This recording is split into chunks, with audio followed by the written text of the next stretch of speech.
He went to do that though, right? Yes. It's gone this meeting, no signal again. Oh. He's not that old either. No, I know. He's 70. I don't know why you can't get this Yeah, I right. know when it all, going on. Please be patient while we are experiencing technical difficulties. I think there's only one brother left. Yes. No, two. John and, Oh, yeah, two. John and John. So what do you guys do? Yeah. Okay. I'm the librarian, That's so right. I'm here to talk about the library. Everything came with a person. I am getting to the point where I need to put my hair back out of my face because it just falls right into my face. It's COVID hair. I haven't had it this long in ages. How many evaluations did you finally get? So, 4 by Friday. Okay. Another one should be here momentarily, and then another one should be in my email. So, close. Just wondering.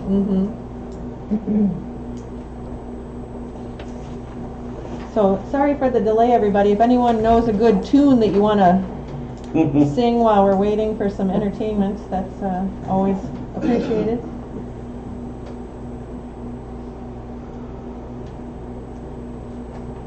Well, I do a good Janis Joplin impersonation, but I don't really think you want to hear it. Yeah. You would be so wrong. You are so wrong, Miss Barnes. No, really, you know. Okay, a new idea is born: karaoke council meetings. I think we could take a collection and do Oh, there's certain lubricating elements. Yes, first. yes, this is true.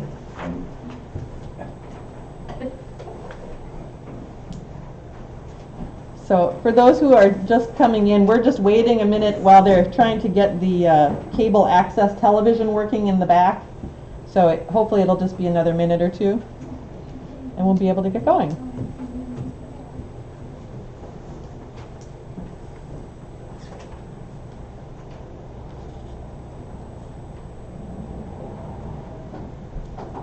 Since we have a hefty agenda.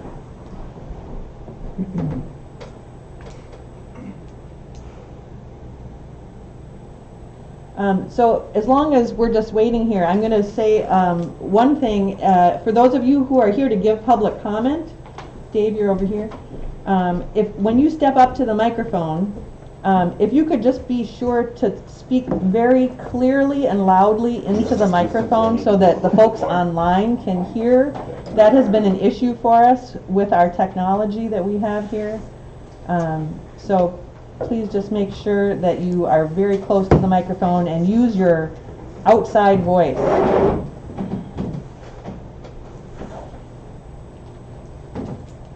Mr. Anderson. Uh-huh. It's that wearing of many hats. Yes. I couldn't find a mask. I Oh, jeez. Don't you keep 3 or 4 in your truck or your van? do, but my son keeps forgetting his, so he takes mine. I see. Interchangeable. And I end up in the abyss of a 13-year-old's room. Oh, I'm boy. sure you remember what those were. Oh, yes.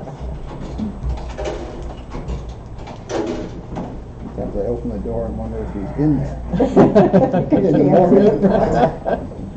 Amongst the piles. Everything all right? Yeah, I'm glad I don't have to go. Technologically?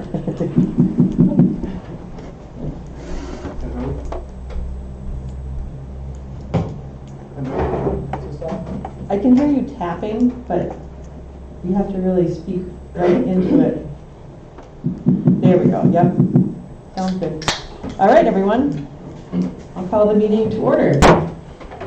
The council meeting of Monday, March 8th, 2021. If we could do a roll call, please. Dave Anderson, Here. Carl Brobert. Here. Jennifer Mazias. Here. Mary McGrath. Here. Tom Nymus. Here. Karen Spears Novacek. Here. Laura Tulowitzki. Laura, you're on mute. Here.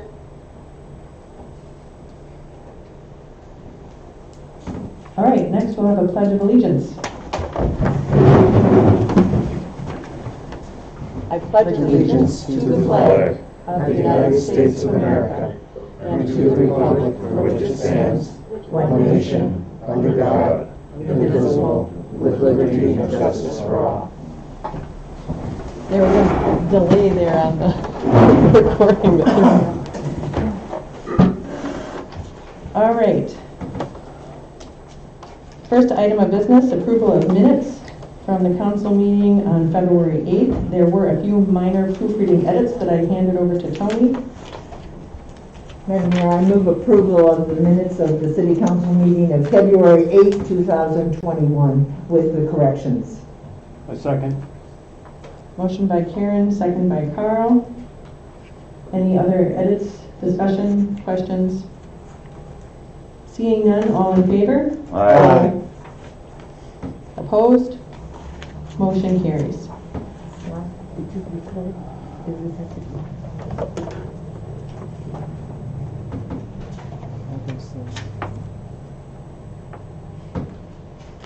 Next item, approval of monthly expenditures. Madam Mayor, I move approval of the monthly expenditures as reviewed. A second. Motion by Karen, second by Laura. Are there any questions? Otherwise, we'll go to a roll call vote. Laura Tulowitzki. Yes. Karen Novacek. Yes. Tom Nymus. Yes. Mary McGrath. Yes. Jen Mazias. Yes. Carl Brobert. Yes. Dave Anderson. Yes. Motion carries. Next item is public comment. If whoever would like to start, if you have an item on the agenda yourself, you can wait until we get to that item. But if you are here and just would like to speak to any of the items that you are not directly involved with, you're welcome to step up for some public comment. And if you do that, please state your name and address, and again, speak clearly into the microphone. Is there anyone online who would like to give public comment on any of our agenda items or otherwise?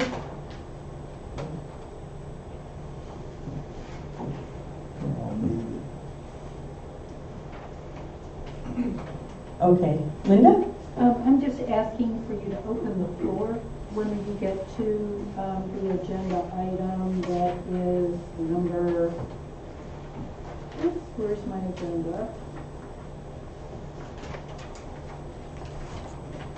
Here we go. It would be the discussion and action on the conditional use permit request for a tourist swimming fountain at One West Road. If we could just have the floor open at that time, please. I believe that we will make that motion. I guess I can't guarantee that, but request is duly noted. Thank you. Thanks, Linda.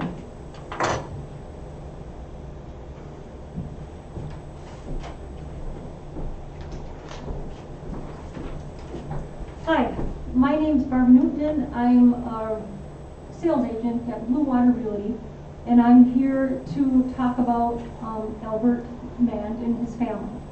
And Sorry, before you proceed, is there a sign-in sheet? Do we need her to sign in? I signed in right here. Oh, great, wonderful, thank you. And then do you mind just pulling the microphone up? I can do that. Thank you very much. I was a classroom teacher for 30 years, and I'm much more used to just commanding with just my voice over here, so I apologize. That's okay. Sorry to interrupt. No, that's okay. So, months ago, I got a phone call from Albert that said, he had a grand vision of what he wanted to do with Gustafson's house in town, and I was impressed. And I thought, wow, that is awesome. This is going to benefit the town. This is going to benefit tourism in Washburn, Wisconsin. And so I went through a process with him. And, since he called me a couple days ago and said, can you help me? And I said, well, I don't know if I can because I don't have a lot of influence over the folks on the board because I don't know these folks on the board. But I said, I will just do the best I can. So I'm here to support them.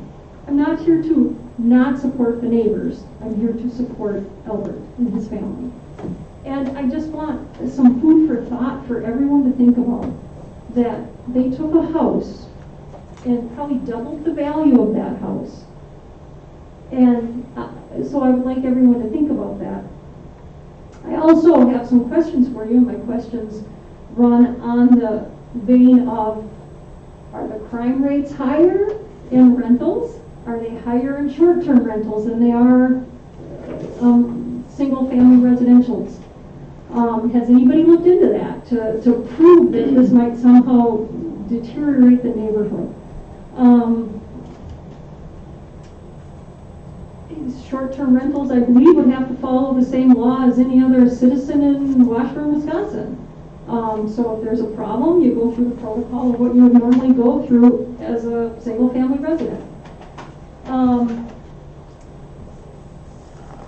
I believe that I've always had a problem with when I can't visualize that people can't visualize where people are going. I had to deal with a school board for 30 years, and I didn't always understand if they understood teachers and what they did for, in reality.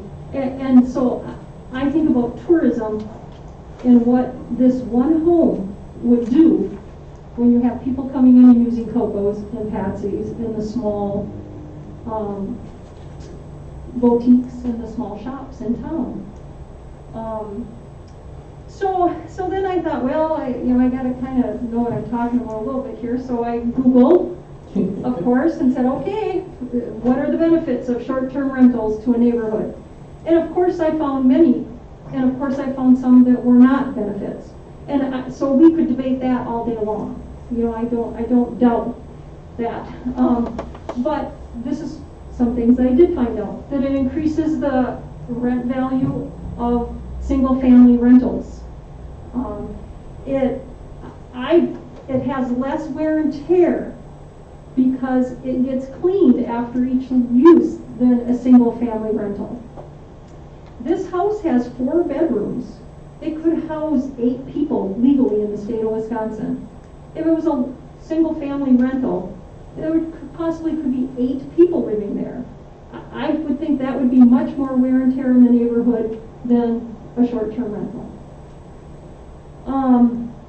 I found, of course, that it actually increases the value of the houses around it by 1.6%.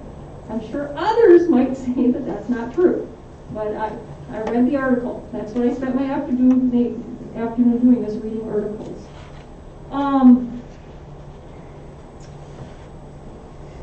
So I guess what I ask is that you have open minds. When Albert called me, days ago, he said, I would like to buy another home.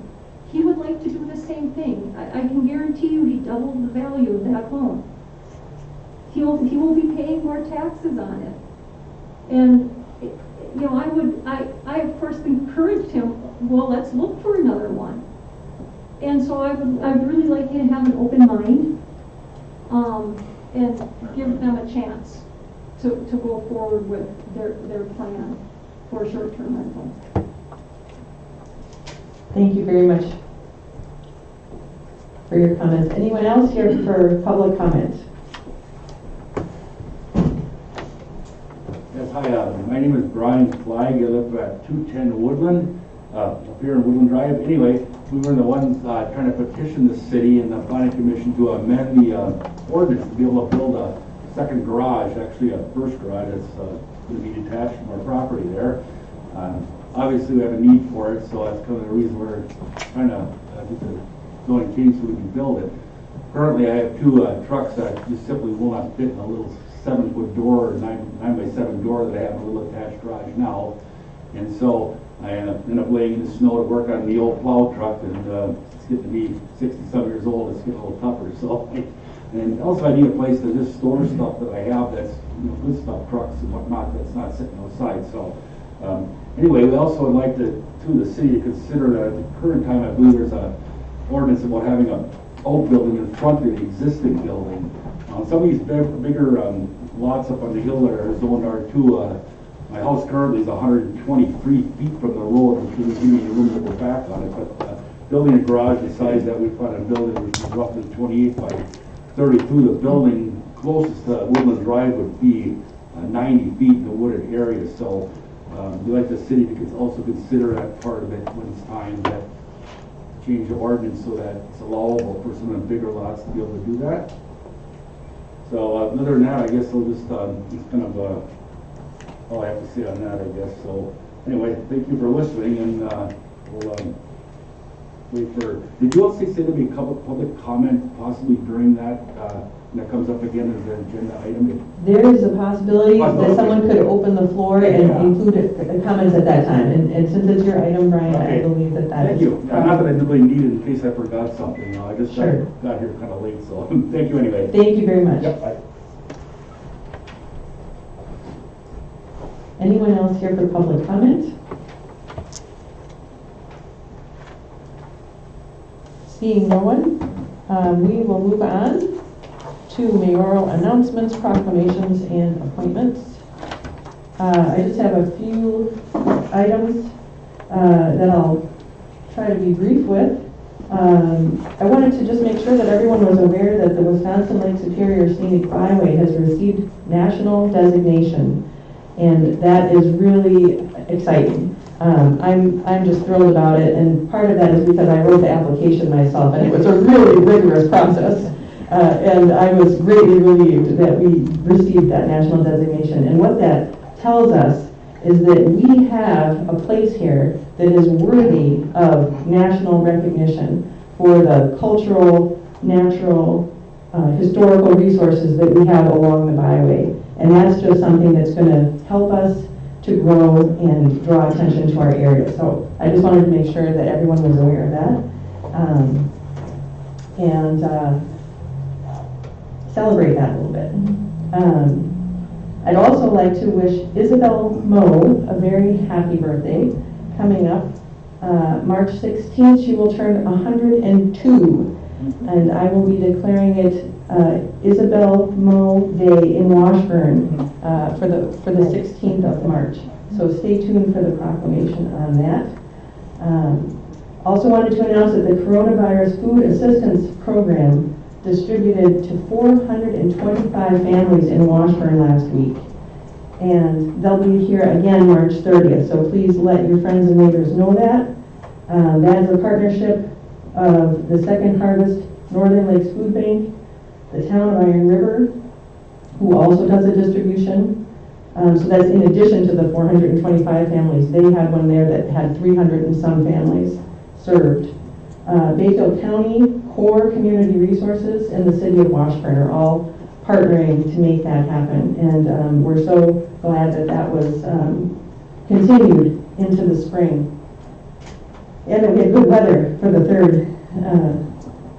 And then lastly, I just wanted to announce that it's International Women's Day, for those who did not know. I had never heard of International Women's Day before, honestly, until today.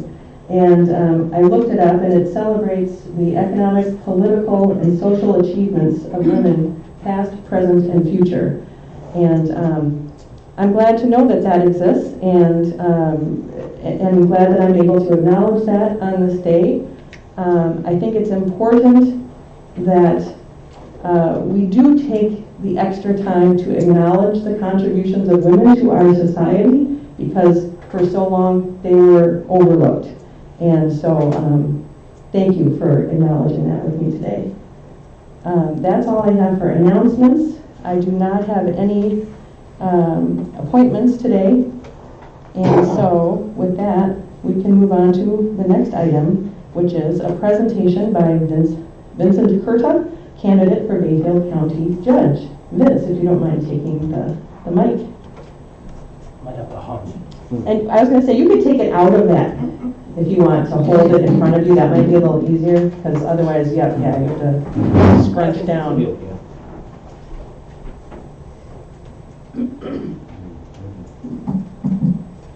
Good evening, council members, people of Washburn and people of Bayfield County. As the mayor said, my name is Vince Curta. I'm running for Bayfield County Judge in the April 6th election. You're probably asking, who is it who would dare run against this incumbent judge with all these signs and all the yards? Ultimately, I'm the father of 3 gorgeous kids and the husband of my lovely wife, Carolina. She's a respiratory therapist at Memorial Medical Center, and if any of you have had any need for medical care, she's probably the one who took care of you. And you remember her because she's the only Polish woman working in the hospital. A little fun fact, we actually met of all the places in the world, we met on Island Island. So that was pretty cool. My current occupation is Assistant District Attorney for Sawyer County. Bayfield County's current judge has been in that office for a long time and has not had any opponents. Every judge runs their course and eventually replacement is necessary. I probably could have gotten the Iron County job taken over for the late Judge Patrick Madden, but we would have had to relocate, and Bayfield County is our home, so I'm not going anywhere. I'm sure you'll hear some good things about the current judge, maybe even from himself, but there are those who want change in Bayfield County. They want fresh blood and fresh face, and I can assure you behind this mask there is a fresh face. I have family all over this area. You might recognize my uncle Tom Gordon, who served as the county clerk here for so many years. I'm also a member of the Red Cliff tribe. Since relocating up here, I've been active in various state bar committees, local committees, and boards. And because of my work in criminal justice, I was asked to be a member of Governor Evers' transition team prior to his taking office. We advised Governor Evers on development of his criminal justice policies. I have ideas on how to improve the court system and the court's relations with the people of Bayfield County. My theme in this election is respect, patience, and consistency. I will bring those things back to our court. I will work with Red Cliff to develop a treatment court there. I will make Bayfield County's treatment court more effective, and I'll sign up the best people to run that court. And I will reinstate the teen court. Contrary to what you heard here at this last meeting last month, juvenile crime is not down. There's serious drug issues with our teens, and there's also a lot of bullying and even cyberbullying going on, and that stuff can get dealt with in the teen courts because that is a crime technically. And contrary to what you heard at this last meeting last month, crime overall is not down. Talk to law enforcement. I work with them every day. And the judge certainly couldn't take credit for a reduction in the crime rate. There's a reason that Bayfield County recently hired a part-time assistant district attorney.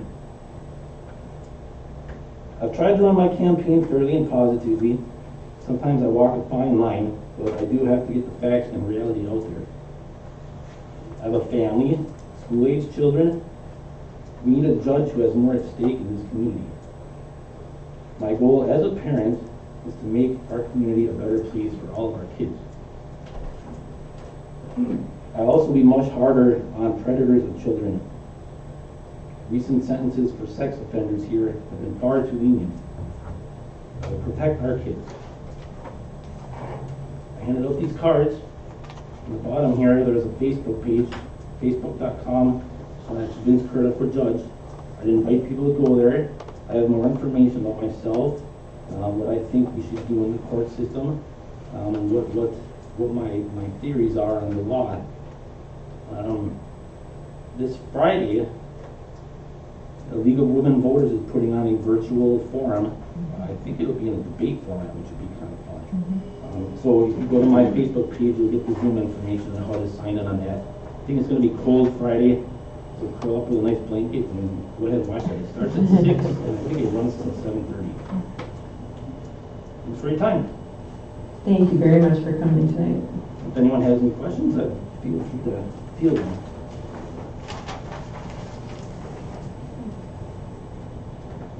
Nope, you're off the hook. Please vote for me April 6th. Thanks, Vince. Next on the agenda is a presentation by Jim Whittingill, representative of Eagle Waste and Recycling / Republic Services. Jim, are you online? Yes. Can I be heard there? Or Yes. Can you see me, hear me? Yep, you're good. Hey, no problem. Well, first of all, I absolutely appreciate being a part of your meeting tonight. And if I hadn't misunderstood, I thought this was going to be strictly a virtual meeting where I would have been there in the audience and talked to you personally. I'm old-fashioned. I've been doing this for 52 years, and I like to be in front of people. But certainly the second best way to do it, I guess, is the way I'm doing it right now. But next time I'll be there in a personal way. So, but I definitely appreciate being a part of your meeting, and I like to attend at least once a year on my ask, or if you ever need me at one prior to me doing that, it's a phone call to me, and I'll be happy, be there happily at any meeting that you would like me at. But I want to be there and just say hi to you all, and make sure you all know that I absolutely appreciate working with the city. You folks have been great to work with. I always ask at any, prior to any meeting, to all my staff, how are things going? Have we had any phone calls? And I have 3 people that are directly involved in our service tell me that they've heard nothing. And in fact, the gal, Megan, who runs our office in Ashland, says that you're one of the nicest cities to do business with and service of all of the ones that we have. And that was the direct comment from Megan. So we definitely appreciate everything that you folks do to make our jobs easier to work with, and we're certainly doing everything we can to be in front of you with our service, to make sure it's totally reliable, consistently reliable, and make sure that anytime anybody needs anything from us, that we're available to answer any questions, be there personally, etc. So please make sure of that. If I was there, I would give you all a business card, but in place of that, I will give you my cell phone number, all of you, to call directly to me if you have anything out of the ordinary that you want to chat with me about, or if you want to meet with me personally. My cell phone number is 715-891-9070, and I'm the municipal manager for Wisconsin for the company, and always available to help in any way I can at any time. And I also want to always make sure you all know that you're always welcome for a tour, whether it's individually or whether you want to come as a committee from the city, do a tour of our recycling facility in Eagle River. It's the only one in northern Wisconsin. It was built I think 2 different building processes where we've made everything bigger and added new equipment. We've got over $10 million invested in it right now, and we offer tours all the time.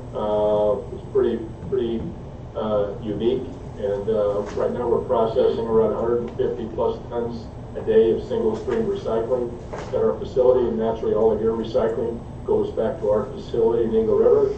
And so that's an open invitation to any and all of you. At any point in time, call me up and we would arrange that opportunity. So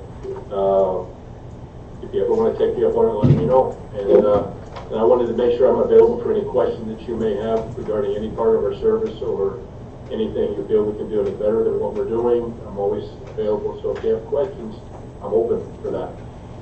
Thank you. I can think of two quick questions for you, Jim. Mhm. One is, does our recycling really get recycled?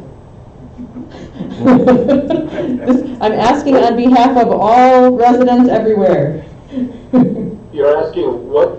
Does the recycling actually go, does recycling actually go to get recycled, or are we all just wasting our time? I have to know.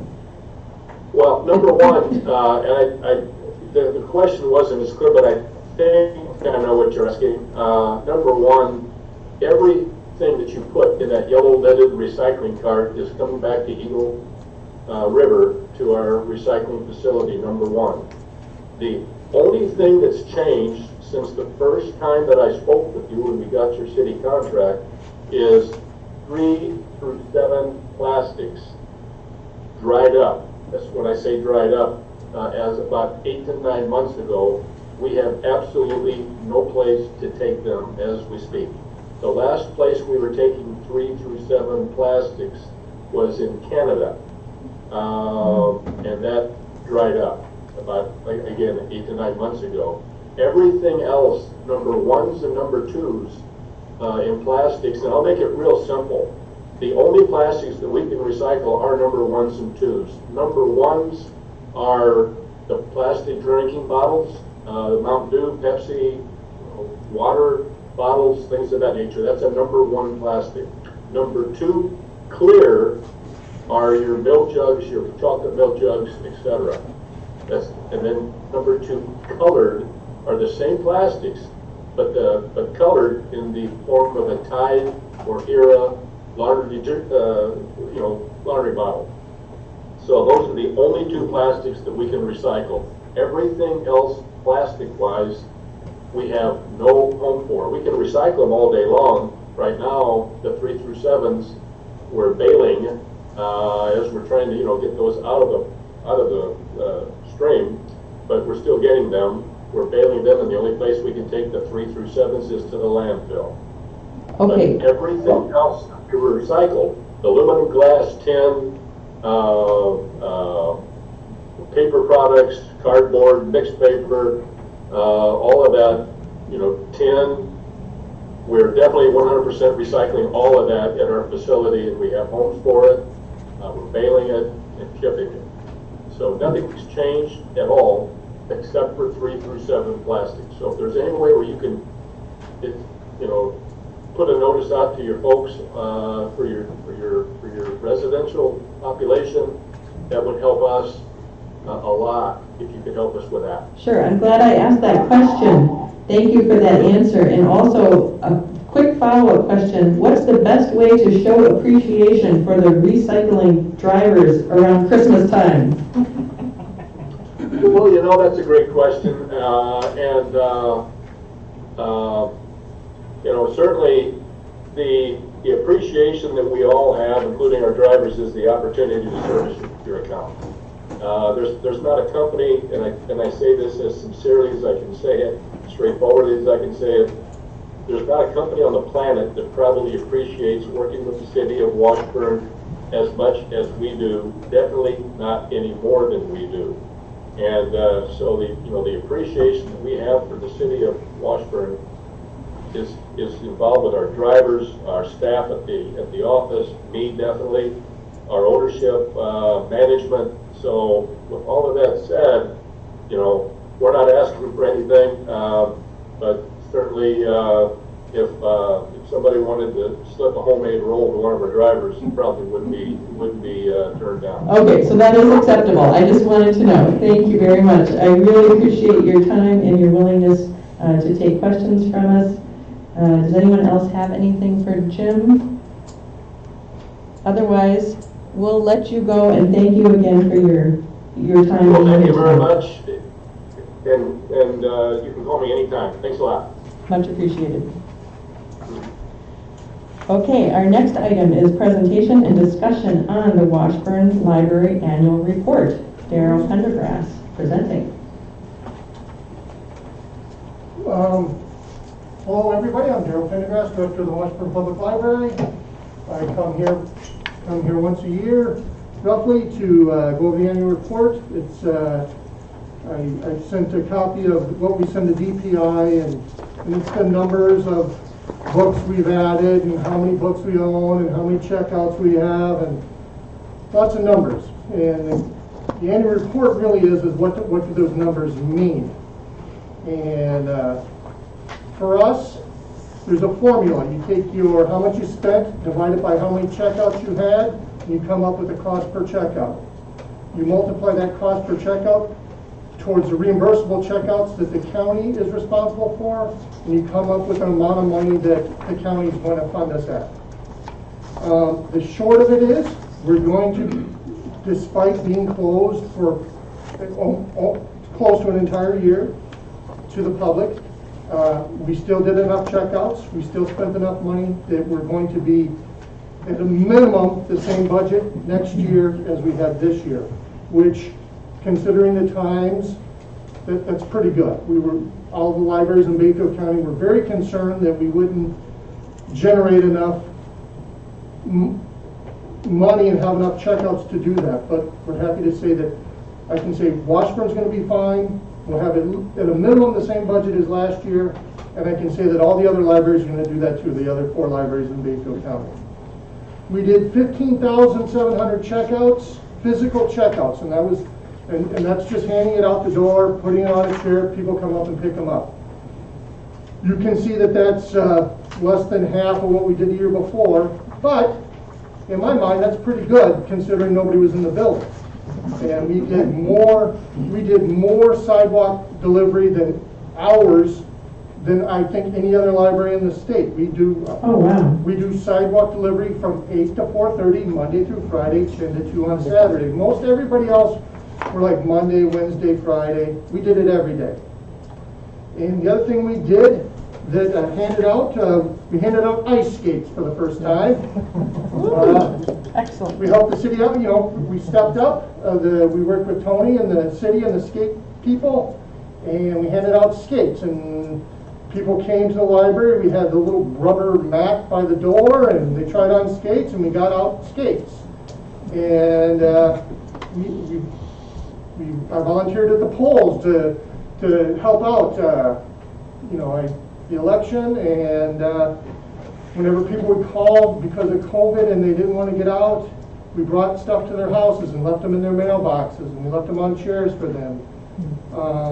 Early on, Tony and when Tony was heading up Public Works, we had roughly 8 picnic tables brought to the library so that they could sit around outside of the library. We boosted our Wi-Fi so they went further out into the community so more people could get to it. I can tell you that in the summer and in the fall and in the spring there were cars parked by the library. I would see who I assume would be college students in their cars camped out beside the library for hours, and so they were still getting online and still doing their thing. And then the other thing is, and I'm glad Jennifer's here because I think of you whenever I see this, because about 3 years ago we were talking and we needed roughly $300,000 to do the tuck point on the building. And I can remember you looked at me and said, with a smile on your face and said, what are we going to do? And I said, well, we better get, and I think of you, and I thought, well, we better get to it. And I'm glad to say that we have the money we need for the tuck pointing in roughly three years. We raised $187,000 through the city, the Washburn Community Education Foundation, and in the midst of the COVID, we ran a mailing campaign, not knowing how much we would get, thinking, boy, if we get $1,000, that'll be great. And we got roughly $58,000. Wow. And then that qualified us to get $100,000 from Brenner. And we got another $43,000 committed from Bayfield County. They'll reimburse us. So we have roughly $330,000 for the Tuck Point project.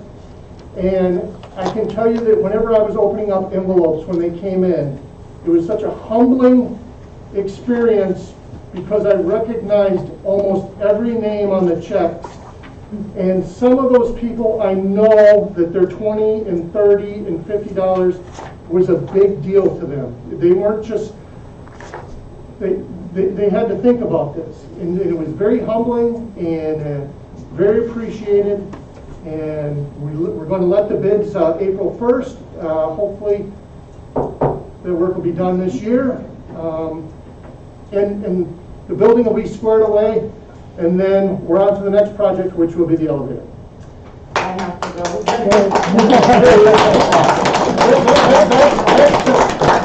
It's a total team effort.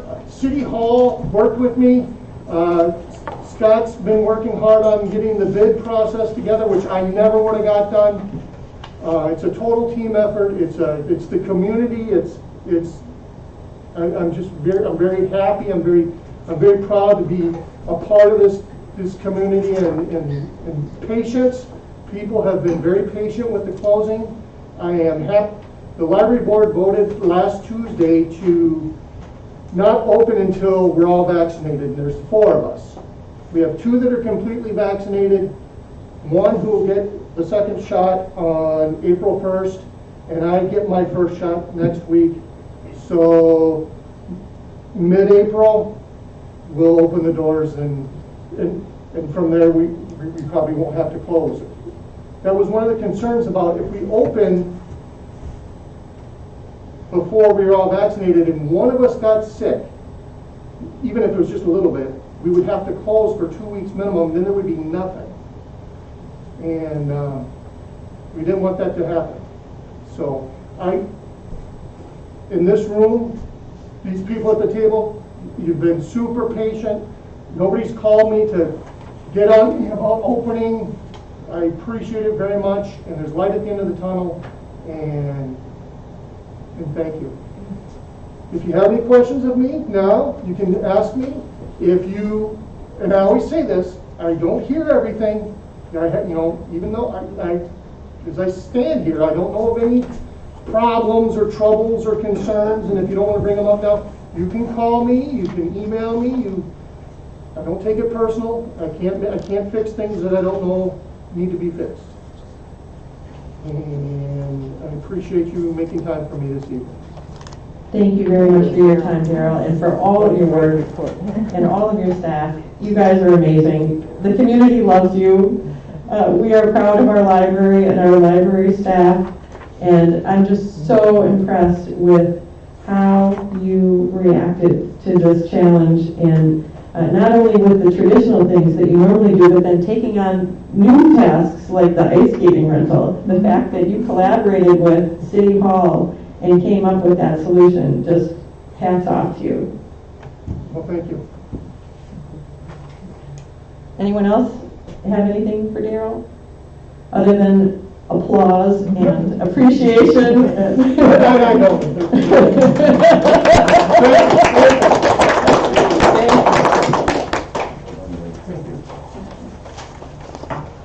All right.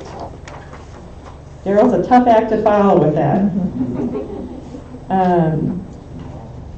Okay, our next item is discussion and action on zoning ordinance amendment to allow up to 2 garages in the R2 district.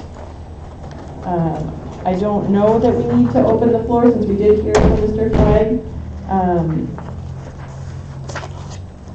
Does anyone have a motion on this to get us going, or do you need some background? In our tab, we have the information that came from the Plan Commission, Scott's memo, which spells everything out, I think, very clearly. I move to approve ordinance 21-003, allowing up to 2 garages in the zone R2. I'll second. We have a motion by Carl and a second by Dave. Are there questions or discussion on this item?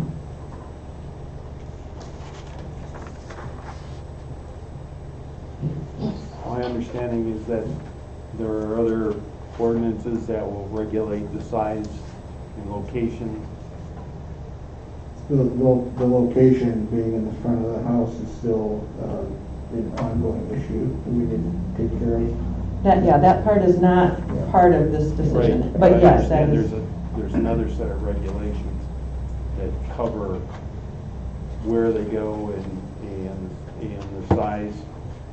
So I'm not concerned about this. I understand the issues, and so I would support changing the ordinance at this point. Does anyone else have any questions or comments? No, I do. Go ahead, In the memo, Scott, you mentioned not being able to recall why it is in the ordinance as it is, what the goal was of restricting the garages, sheds, all that. Has anybody got come up with an explanation so we can try to see if our vision still is aligned with the vision from that time? I don't see anyone having any additional information. I don't know that that means that there was a vision that we're not seeing, or that there simply was just a decision that was made, and we are adjusting it based on the trends that we're seeing and the desires that are there. So Was this ordinance specifically drafted by the planning commission, or was this something that was, I know we probably had a template to work off of. I wasn't around when that happened, but did we adopt, let's say, did we adopt another municipality's ordinance, or did we go through and write each and every one of these? So we did not have a basic template. We did have all of the provisions that were available. This was a 4-year process that it took, both the Plan Commission and the council to go through. I can recall that there was not always uniform agreement on everything. And, there were some issues that went back and forth. In thinking about this topic more, I would say that at the time there was concern about excessively large garages that kind of overpowered homes, kind of the McMansion issue on lots. That's the only thing that really kind of comes to mind that I recall that was discussed at that time, because that was 5 years ago. Sometimes painful meetings. Don't ask me to remember all of those details. And so this has been an issue that has pretty much constantly been requested. I mean, there's certainly a demand with with people with vehicles and boats and ATVs and other items that people have. They like to have the ability to have that sheltered. So in this particular zone, generally the lots are a bit larger. So I really don't see an issue if there is a desire to have more garage space in that area. I agree. thank you, Scott. Laura, does that help answer your question? Should give you the thumbs up. Oh, okay. Yeah, Very it good. does. Yes. Thank you. Anyone else? Seeing no other comments or questions, we have a motion to approve and a second. All in favor? Aye. Aye. Opposed? Motion carries.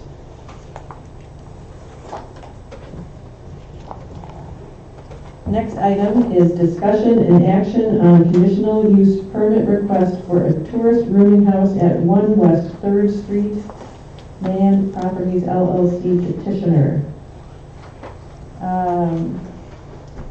So this was another one that made it through the Plan Commission, and we've had some input on this, both in support of and against this proposed conditional use permit. I think it's important for us to realize that although we may be sympathetic to a neighbor who is hesitant about this happening next door, that we have very specific statutes that we have to follow in this situation. And barring any very specific evidence of actual a reason not to do this, we are basically told that a conditional use permit for a short-term rental is our obligation to allow. And so with that said, there was a request to open the floor for this item, and since there are people here, I would definitely look for a motion Madam to Mayor, I would open. move that the floor be open for discussion. Second. So a motion by Karen and a second by Mary to open the floor. All in favor? Aye. Aye. Opposed? Okay. No. Do we need a motion on the item before we have any discussion, technically? Technically is a good idea. So really to have further discussion with ourselves or with the public, we do need a motion either to approve or deny the request. Would anyone care to make that motion? I move to approve the request for conditional use permit to allow discussion. I'll second that. Okay, motion by Carl to approve the conditional use permit request, second by Tom.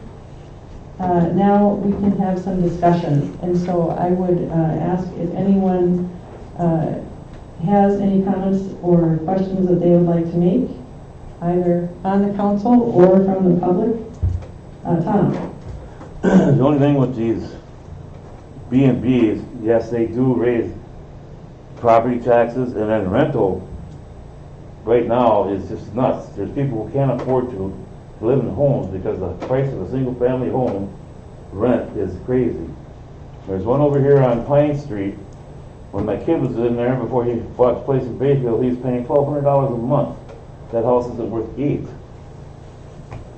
There's one 2 blocks away from me. I think the last time I saw it was $1,500. But there's Plus utilities. right, plus utilities. But there's also another part about this in the long range.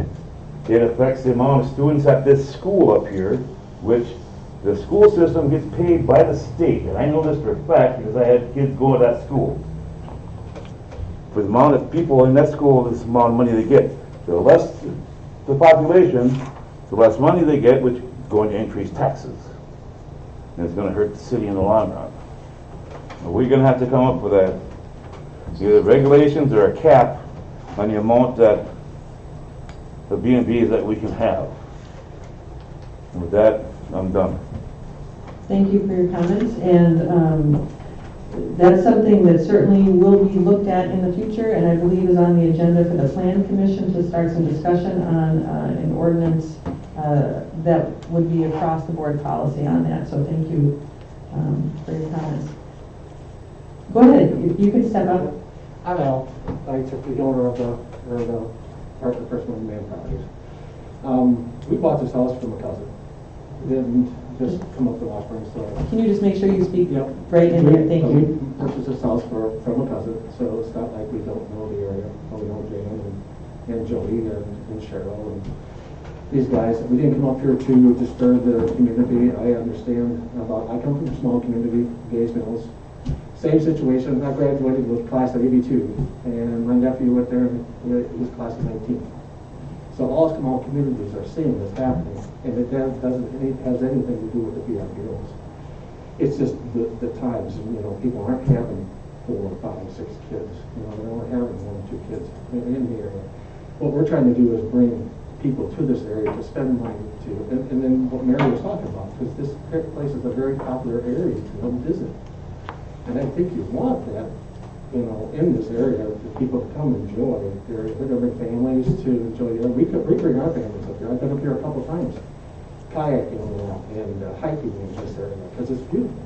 You know, we live in a beautiful area too, but, I mean, this is different. I mean, people like coming here. I'm amazed at the amount of people that we live around down in our area, Days Mill stuff, that come from this area, that either snowmobile, ride the trails, hike the area, kayak, you know, or fish. It just has a lot to offer. And I think that's some of the things we're trying to bring to the area. You know, we're trying to bring, you know, people with money to help do that things. And the price of housing has gone crazy. I agree with you everywhere. And it's, the only places I see growing are like the big cities, like La Crosse, Holman, or them places like that area are growing. The smaller communities are dying because that's where people are going to do for their jobs. You know, and if you could offer jobs, that would be another situation for people to come here and stay and afford it. And I've got kids that are doing the same thing, trying to buy a house. And it, like you said, the rent's just through the roof and stuff. But, you know, like I said, we're here to bring good things to the community. We're not here to bring bad things. The people that want to come here and stay are either bankers, lawyers, you know, engineers, or just people that, I know one of the people that live or went to college in Northland, or Northland, or North, where the college is, and they're from National. Come here because they love the area and they want to keep coming here year after year. So I guess, like I said, we're not here to try to disturb the community. We don't know how important it is for taxes to run the schools or anything else, because, you know, that's what makes the world go on. So. Thank you. Thank you. Any questions from anybody for us? Karen, go ahead. My question is, in our packet, we had the lodging inspection report. Have you received from Bayfield County the tourist room permit? Yes. And what is the number of occupants that permit indicates? I don't know. Does it have it? I mean, the state came in and inspected. We told them what we're doing. She inspected. Pardon? I'm sorry. The state, Ann came in and inquired. She's our state inspector. She came in and did the inspection on it. I'm going to have to interrupt. We cannot hear the public comment. I typed something in the chat a while ago. So if we could have, please speak up and clearly into the mic. We can't hear anything. Okay. Thank you. Yeah, I have a soft voice anyways. I'm sorry. So. Yeah, we have to ask you just to really belt it out. I coached wrestling for 20 years, so I can yell at you. So I don't know, just from my experience. That's my question. Sure. Yeah. I don't know that the permit actually has the occupancy on it. It doesn't? When I asked the question of the health department, they said they do not specify the occupancy. They leave that up to the municipality and whatever the zoning code says. And so in this situation, given the square footage and the number of restrooms that have shower facilities, it does meet the code for the 12 occupants that are listed. Okay. I was referring to information from our attorney, and it sounded as though the permit did identify the number. I think he thought that it did, okay. And then I clarified with Bayfield County. Thank you. Yep. Thank you. So, and then I clarified that it does meet our zoning code then with those conditions. Okay. So lots of homework went into finding out whether this does meet all of those requirements. Linda, go ahead. And please speak right into the microphone for us. And as loudly as possible. Okay. I'm Linda Barnes. I live at 1 West 3rd Street. The length of my house is 10 feet from the side of Allizer. Potential rental property. My bathroom window is 10 feet on the second floor from the master bedroom on the second floor. Now, going through your criteria, the first one is the size of the parcel on which the proposed use will occur. This parcel is 0.16 acres. It's not even 1/4 of an acre, the land. And on that 1.16 acres is a large 2-car garage. Then further down, the suitability of the subject property for the proposed use. When Al was at the Plan Commission, he continually described the house as a very large house with 4 bedrooms and 2 baths. And I was quite amazed that he was planning for 12 people in that home. I always thought of it as a mid-sized home at the times I've been in there. I checked, and in the letter I sent you, 1 bedroom is 8 by 10, 1 bedroom is 12 by 8, 1 bedroom is 12 by 11, and 1 is 16 by 12. So I don't know what your public health ordinances are. The fire department said there is no occupancy limit in there is no fire code about occupancy. So I looked online and I found this International Property Maintenance Code, which is kind of your go-to system. According to that code, you could have 1 person in each of those 2 small bedrooms, 3 people, possibly 3 people in the largest bedroom and 2 in the mid-sized bedroom. So I don't know where 12 people are going to sleep. I also know that Mr. Isaac describes these as they will all be families. I don't know how you can verify that the renters will be families. I also know that in my family, 12 of us on vacation together are not any more quiet. We're probably noisier than 12 non-family on vacation together. Because of the size of the home, its proximity to my home, I know that I should prove and verify. However, Mr. Iser is not able really to prove or verify that there will be no disruptions. My understanding is he's imagining a continual rotation of short-term renters, whether it's 6 people, 8 people, 10 people, or 12 people, a continual rotation in that size home will be disruptive for the neighborhood, especially the neighbor who is 10 feet away. And I measured it in my snow boots, my size 9 boots, and it took me 10 steps. So I realize you need verifiable. When Mr. Iser told the Plan Commission that it would be quiet after 10 o'clock at night, well, I am wondering who will verify that it is quiet at 10 o'clock at night. He lives 5 hours away. Will his property manager come by every night at 10 and tuck the renters, the tourists, the transients into bed? And what is the noise level before 10 o'clock at night, given that these houses are 10 feet away from each other? I also have concerns further down. It talks about the effects of the proposed use on the surrounding property, the creation of potential nuisances. Right, potential nuisances is your criteria. I can't prove there's going to be a nuisance, just like Al cannot prove there will not be a nuisance. I'm also concerned with a potential health hazard of fire. If there are 12 people in that home and the majority are sleeping on the second floor, there's 2 windows on the side that an adult could fit through, and 1 on the Central Avenue side that an adult could fit through. The windows in the front of the house that you see are at floor level, and they're very small. I don't think any of us could squeeze out of there. So, yes, can I predict that a fire, can I guarantee that a fire will happen? No, of course not. But Al cannot tell you that it won't happen. I mean,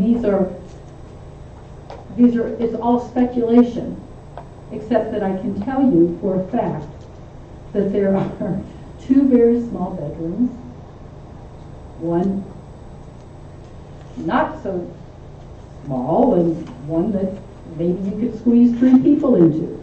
But this is not a facility for 12 people. It's a boutique hotel without the benefit of the night staff. We also have a section here, the non-conforming use would not be otherwise detrimental to the area and in particular, the surrounding property. I can't prove it will not be detrimental, but Al, I can't prove it will be detrimental, Al cannot prove it will not be. And then finally, your last area, substantial evidence means facts and information other than mere personal preferences or speculation. Well, it's a preference that they're families. It's a preference or speculation they're going to be quiet after 10 o'clock at night. But there's no facts and information. The facts and information are, it's not even a quarter of the size lot. There's barely enough parking for 4 vehicles. There's already been a situation where a vehicle was visiting and parked around the corner on 3rd Avenue, on 3rd Street, because it was inadequate parking for the trailers containing snowmobiles. So this is already beginning to happen. And then you've got the interior with 12 people in a little house, and they're going to spill out in the little yard. Finally, it says that the requirements, conditions an applicant must meet to obtain a conditional use permit and that reasonable persons would accept in support of a conclusion. Well, my conclusion is really a question to you. Would you want to live next door to a facility that's having 12 people continually rotating out throughout the summer, the hunting season, the ice fishing season? Thank you. Thank you, Linda. Can I respond to that? So Al, you've already spoken. Did someone else want to speak or no? Please. Hi, my name is Kellyanne Clapero. I actually live right next door to Linda Barnes. I have 2 small children. I have called and talked to Scott. I did not send an email because when I did talk, I was told that the ordinance, it's going to pass. My concern is I have children. If you're going to bring in this on our city block, I don't know who's coming in. You have drugs, you have alcohol, you have all these worldwide events that are happening, and you cannot tell me that my children are going to be safe. You have children behind me. You have children across this way. Now we open this up, and you have the next door neighbor behind me that's going to talk about doing the same thing. You're flipping the houses. You're doing Airbnbs. Yes, you're making more money, but now you're taking away from people that could be moving here, could be staying and being long-term residents, providing for the school and everything else. I look at wanting to stay here in my community, not move away. And I don't want noise when my children are trying to sleep. I don't want somebody, like she said, parking on 3rd Street there with a snowmobile trail right in front of my house. I have a mom that's disabled. I've got lots of things to think about. And I'm not okay with this. And I just want that to be heard because I'm thinking of my small children. So that's all I want to say. Thank you. Very much appreciated. Does anyone else have anything that they would like to add? Yes. Patrick Hopling. I live at 3 East 3rd Street, right across the street from the proposed E&B. At first, I didn't have any problem with this. I was glad that the house sold. Joe and Cheryl have been great friends to us. Sorry to see them go. As the fall, winter progressed here, with what's going on in this world and in this country, I became more uncomfortable with the fact of having people come in and out every weekend, not knowing who they are, not knowing what their plans are. My wife Melissa and I have been in that house since we purchased it in 1997, raised 3 children. We bought the house because it was in a residential neighborhood. I didn't buy the place because I wanted to live next to a motel. Thank you. Thank you for your comments.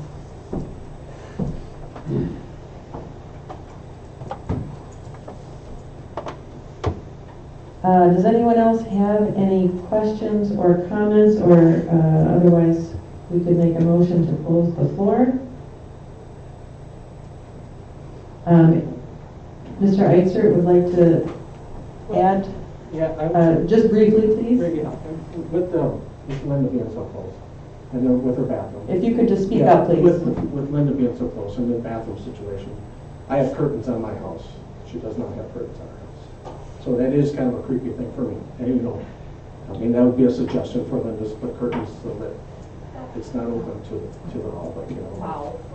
So, I mean, I don't have a problem with anybody here. Everybody's been really good and localized, so I don't know the situation. Like I said, we're not trying to bring in bad people. That is not the situation here. Understood. Yeah, so You don't know? Okay. That's creepy. Anyone care to make a motion to close the floor? I have a couple questions. Oh, sure, Jen, go ahead. Sorry. Well, for one No, thing, not at all. we could, I think I could hear everybody except the gentleman who just spoke again. For some reason, I cannot hear him. So my apologies if I'm asking questions that have already been answered. For me personally, I feel like, obviously we can have a lot of discussions, and I don't think our zoning code gives us enough flexibility to address this upcoming issue. I don't even know if it's an issue, the opportunity, and also an issue that we have of VRBOs and Airbnbs in these tourist rooms in our residential areas. So for me, it's very difficult for me to vote unless I need to know where my decision space is. And so I would like to hear from our lawyer in terms of, like, what is our decision space? Because, what Linda was quoting was some of the regs and how it would be interpretations from the Planning Commission, and I can see how they can go both ways.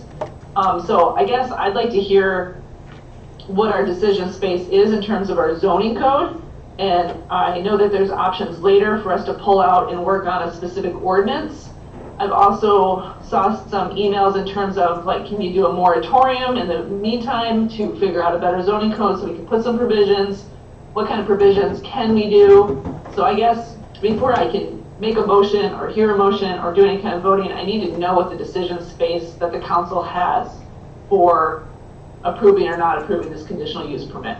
Thank you. Sure, and just so you know, I was only looking for a motion to close the floor at this point. Max, can you respond to Jen's question? Yes. Can everyone hear me? Yeah. So, the standard that the council must consider is essentially whether this application meets the conditions in our zoning code and in our ordinances. The state legislature took away a lot of the discretion that local municipalities have in granting conditional use permits, and then essentially took away more discretion specifically when it comes to short-term rentals, even more recently. So if your question is, what conditions can be imposed? Conditions to be imposed on conditional use permits should be rooted somewhere in the code or the ordinances and must be supported by substantial evidence. So I was asked a lot of questions about potential conditions that could be added to this permit and had responded to those individually. I can answer questions if people have those for me today. But really, council's authority is to determine whether or not this meets the conditions of the code, and if it does, then council should approve this application. According to a 2017 legislation regarding conditional use permits.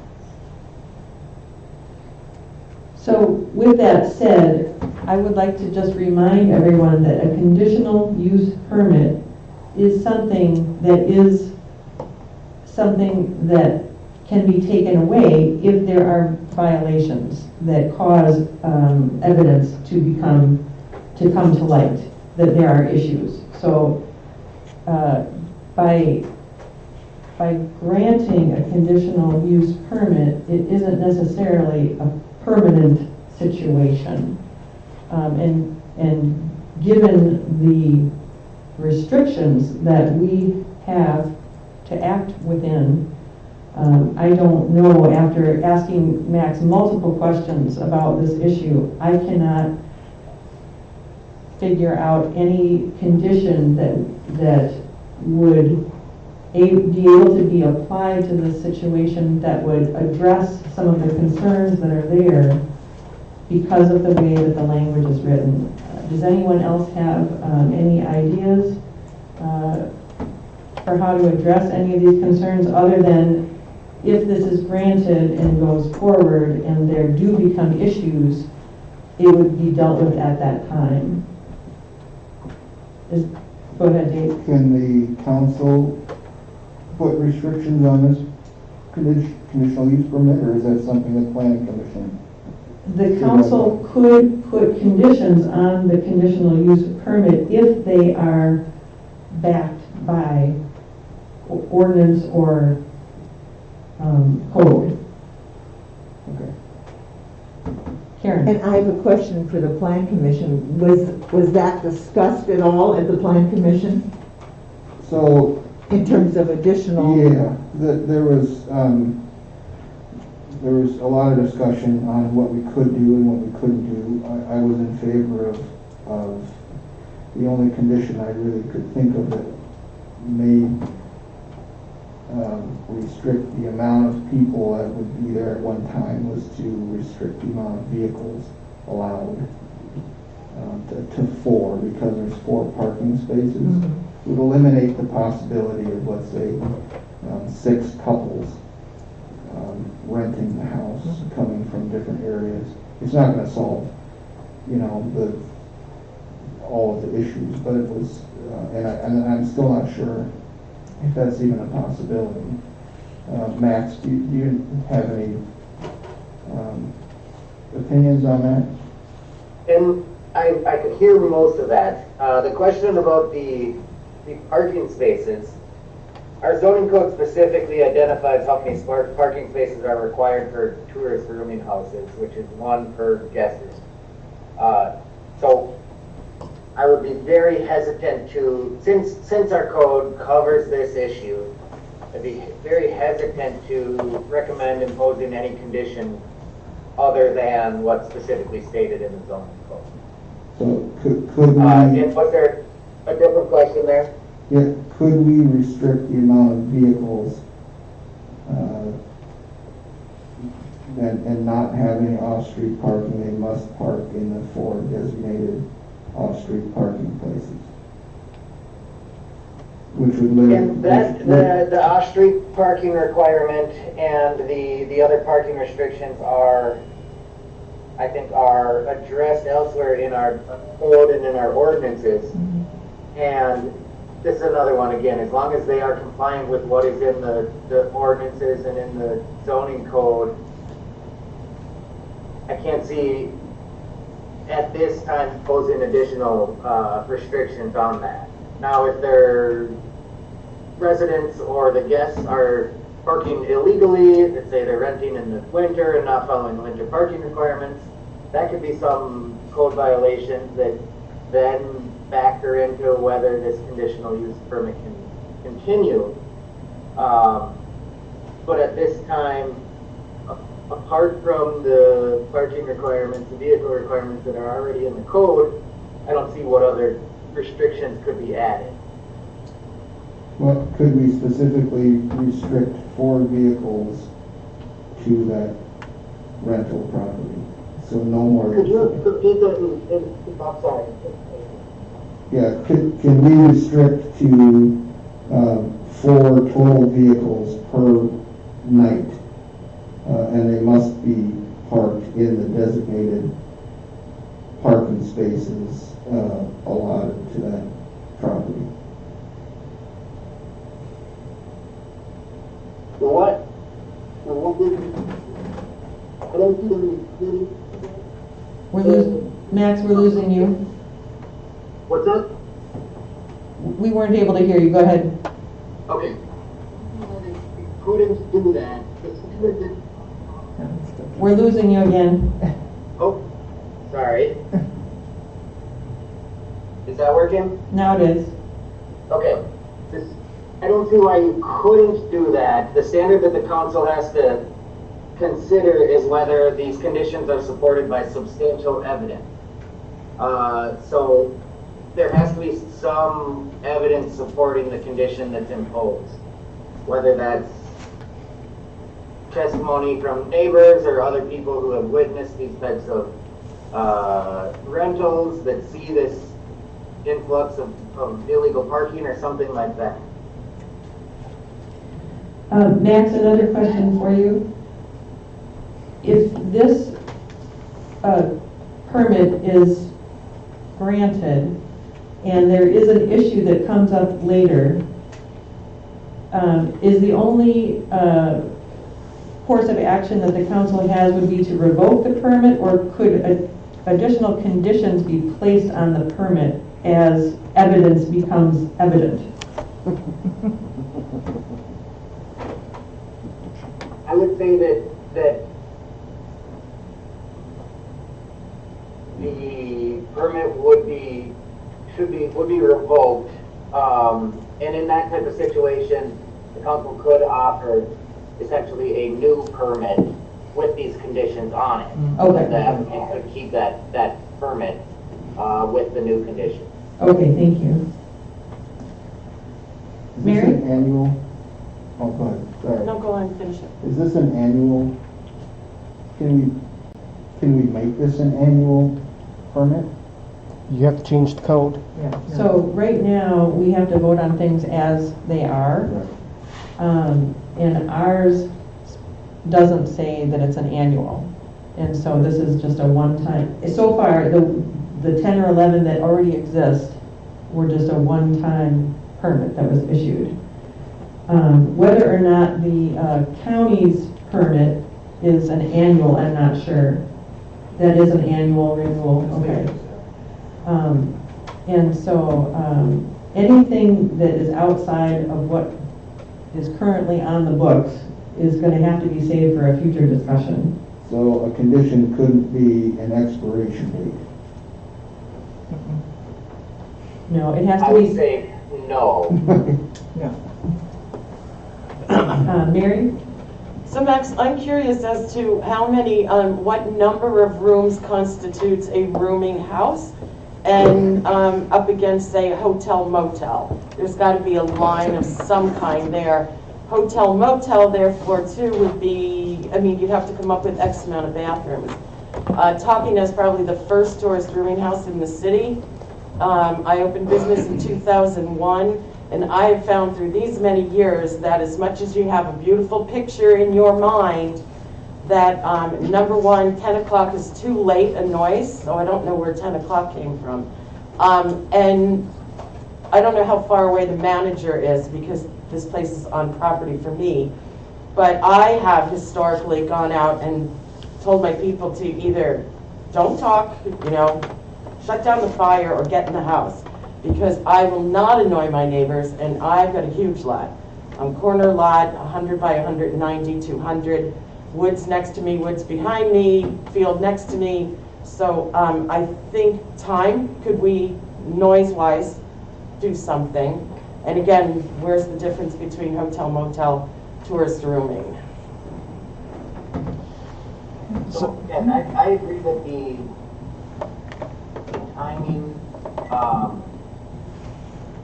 conditions of, I don't know what quiet is, that could be a condition that could be imposed here.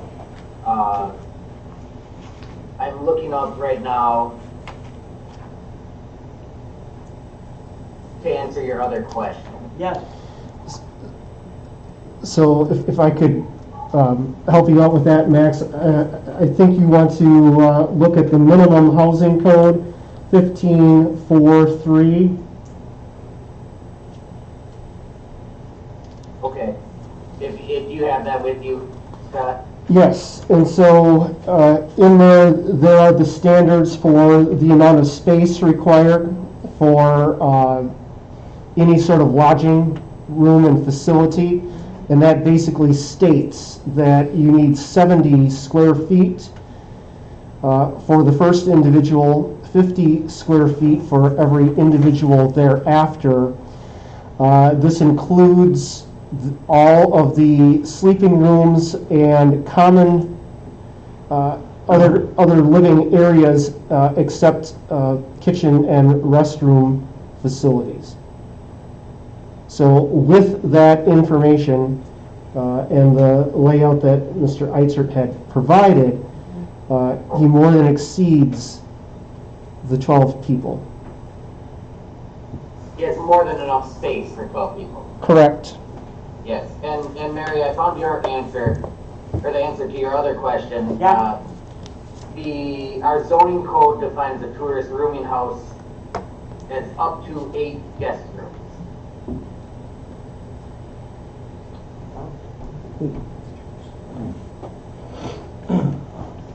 Thanks, Max. Thank you. Okay. I don't know. I have one more question. Sure. Jen, go ahead. So, I think fundamentally, I guess, I would hope that we'd want to take an ordinance review of this, because I guess some of the things that I'm thinking of, I can't really, they're not part of our zoning code, so they can't be employed. So for example, you know, like Mary was just talking about, you know, she has woods on 3 sides, she's the property, she lives on the property. You know, there's certain places where I think these type of buildings, these tourist rooms make sense. And there's other places, like in this residential area, where neighbors are so close that maybe it does not. And so I would hope that we would take a look at a different time of a different ordinance to address these, because I think this is going to keep coming up. That's my first point. My second point is, so if we go ahead and we do that, if we approve this tourist accommodations, and then the ones that we've approved in the past, are they all grandfathered in? I heard loud and clear that if there is some conditions that aren't being met, that we can revoke it. But my question is there like this grandfather in clause if we do look at our ordinance? Yes, those would be if we update our ordinance, those would be prior non-conforming uses then, that would continue to be allowed. Okay, thank you for that clarification, I appreciate it. I mean, that's my main concern is, you know, I think, like a lot of things, I think our zoning code, we did a really good job on, and like Scott said, it took us 4 years and it addresses some things, but there's things that pop up in our, in this day and age, and, you know, this is one of them. I don't think I ever thought that Washburn would be all of a sudden a big Airbnb and VRBO place, but these are popping up everywhere. It's very popular right now, and I think there's some pros and cons. We obviously need to balance it because it's great for our community to have people come in. We want tourists, but also, you know, for me, I'm here for my district and for the people that live in this community so that they enjoy their homes and they have a community that they're proud of and they want to live in. And, you know, and I know that there's that philosophy of not in my backyard, but that's a little different. You know, you have to, you know, when you buy a home in our residential area, like the gentleman spoke earlier, like you want to have neighbors. You want to be able to come home to you want to know who's there. You want to get to know, that's what our community is all about, and that's why people move to Washburn. So I think there's a balance here, and I don't think we're striking it with the zoning code that we have. Thank you. And I will add on this that, not that this is a consideration necessarily for today, but the 2018 legislation from the state regarding short-term rentals, it does not allow you to prohibit short-term rentals in certain zoning districts. So we can't say no short-term rentals in our R6 or whatever residential district we have. And that's a consideration, and we'll go over all that if we decide to do a new ordinance, but I want to make clear that the state legislature has said you cannot take that type of approach. Is there a difference between a short-term rental? I mean, I get like rental properties, like I get that, but these are like VRBOs and Airbnbs where they're like turning over weekly for tourists. Is there a difference between those? Or are we talking the same thing here? A short-term rental is defined as anything between 7 and 29 days of rentals. A city can prohibit rentals of less than 7 days if they have an ordinance doing so. Oh. Okay, thank you. Yeah, and he said that in his But memo. you could ban under 7-day rentals in the residential district. That would be fine. But you can't ban 7 to 12 or to 29-day rentals in residential districts. So to add to that, Jim, know that the Plan Commission meeting this month on the 17th, this topic will be on that agenda in order to conceptually discuss potential changes to the ordinance as to how to best go forward and discuss various options. Scott, 17 or 18? 18th, sorry, 18th. Karen? But Scott, having said that, it's my understanding that we really have no ability to postpone discussion of this request until we redo our ordinance. We have to take action on it at this point. Am I correct? So I'll chime in on this one next if you want to correct me, but the only reason that you would have to postpone this is if there would be a question that you can't answer or some other issue. There's a time limit within our process that this must be acted upon, or it's going to basically be approved automatically.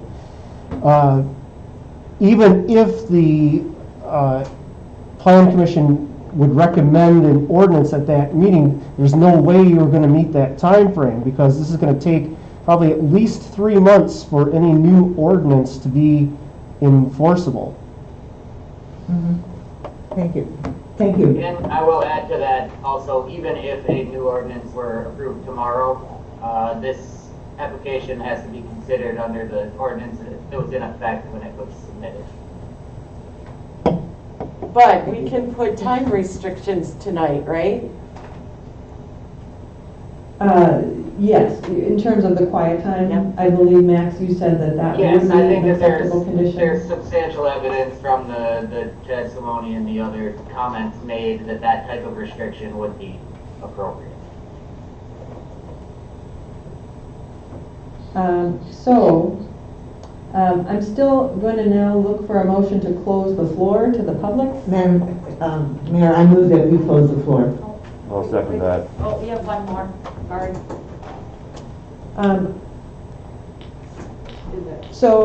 We have a motion and a second now on the floor. No. I have a comment. I understand, but I'm trying to just go through the process here to say. I thought we asked already for comment. I'm sorry. I should have asked one more time, Okay. I guess, before I asked for a motion. But we do have a motion on the floor and a second, so if there is someone who wants to speak, you could vote no. All in favor? No. No. Okay, motion fails. Please, step forward and state your name and address, please, for the record. Melissa Hopeling, 3 East 3rd Street. My question is, a short-term rental is considered anything from 7 days to 29. What is less than 7 days? Wouldn't that be considered then a hotel? No, the hotel motel is number of rooms available. Okay, what is less than 7 days then? So if there's a turnover. I don't know if you can hear the question, but you had said the short-term rental was between 7 and 29 days, and the question is, what's less than 7 days considered? So I think that it doesn't have a definition in the statute. I think that would be a nightly rental. The way that our code currently is, it's as a transient rooming house. So I guess that 7 to 29 days is not necessarily the definition of what a short-term rental is, but is the area or the amount of nights that you can't prohibit if those rentals are for those amount of time. So our code, or our current ordinance, this is a transient rooming, or a tourist rooming house. So in an ordinance, the council would be able to set limits on rentals less than 7 days, is what that's defining.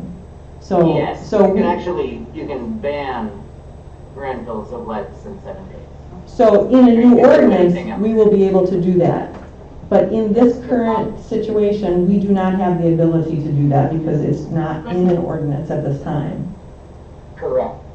Okay, now you were talking about putting in certain guidelines where. Can you just speak right into the microphone? You were talking about, like, for instance, the parking for vehicles.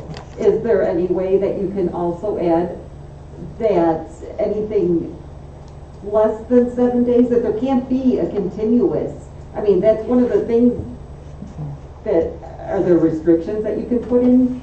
Not at this time, and that's what we're getting at. We're trying to flush out what is and is not able to be done for this situation versus what we would be able to do with a new ordinance that we could put in place for future tourist rooming house applications. At this time, we're very limited in conditions that we're able to put on this permit because of the way that the law is written. And Okay, once, if the conditional use is granted, is it public knowledge? I mean, are the people around able to know? I believe there is some public notification that has occurred already. Is that not true? No, if you're putting restrictions as far as parking on the conditional use permit. Oh, yes. Are we, the citizens, the neighbors, everybody, are we able to know what those conditions are? Yes, conditions are? absolutely. The conditions will be made public when the conditions are approved. If they were to be approved here tonight, that's all recorded publicly and is available publicly. And so it would be up to the neighbors. Yes, if you saw something happening that was against those conditions, is that what you're getting at? You would be able to then report that. Okay, so how is it available to all of us? You said it publicly, but how? It'll be on the website. The minutes are always on the website. Okay. As well as. And then if you're here tonight, you'll hear a decision. Right.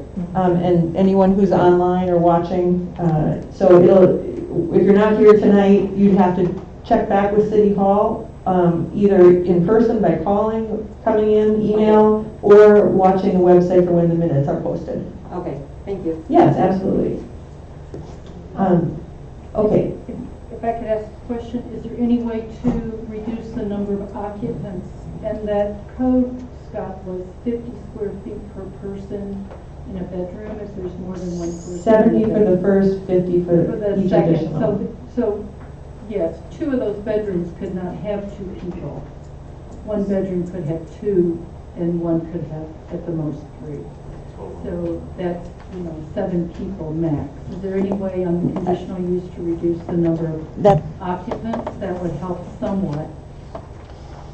The code that I reference includes that allows other living space to be counted as well. Okay, that's the total. Is there any way to limit the number of occupants in your conditional use permit process? I'll throw that to Max. I couldn't hear that question. Linda's asking if there's any way to limit the total number of occupants. And I guess my understanding is that we can only limit it based on what the code says. Yes, that was my opinion. I was asked that before. Really, as long as this complies with all the other housing requirements that we have, that would allow this house to hold 12 people if it were a single family home.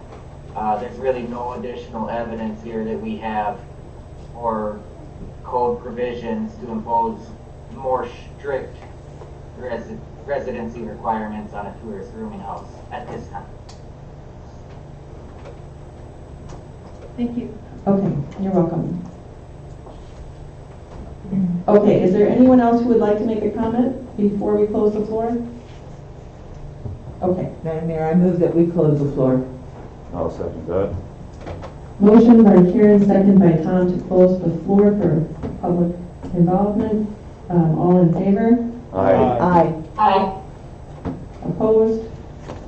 Motion carries. Is there further discussion from the council, or does, I guess one question that came up was a possible condition on limiting the quiet time. Is there a proposal for the time that you would like to see for quiet time? I'd look at 8 to 8 or 9 to 8. 9 p.m. to 8 a.m. or 8 p.m. to 8 a.m.? Oh, sorry about that. I was thinking the time they could be noisy, Oh. if they were going to be, would be 8 or 9 in the morning until 8 at night. So 8 p.m. would be the quiet time. Yeah.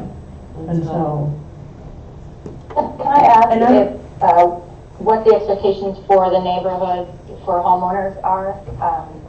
At what point is it reasonable to call in a complaint for nuisance disruption in the neighborhood for long-term residents?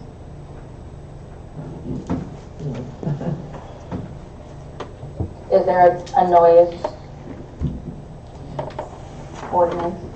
Yes, we have a general noise ordinance, so if anything was violating the city's general noise ordinance, that would be grounds to call in a complaint. I don't have that in front of me right now, I can try and find it. Well, that's sort of along the lines of my question for any problem that should come up. That most of the concerns that I heard are things that could be a problem with any type of neighbor, no matter how long they're renting. But that discussion of how to handle short-term rentals and what the expectations should be, obviously is for a bigger discussion. I'm glad to hear it's going to the next planning commission meeting to look at that ordinance, or to create one, I guess. But I did give a thought. I have kids. I have out my window when it was light out. I'm not far from my neighbor either, and we thought, okay, what if they moved and they were in our yard, and how would I feel about my kids playing outside, not knowing who's there?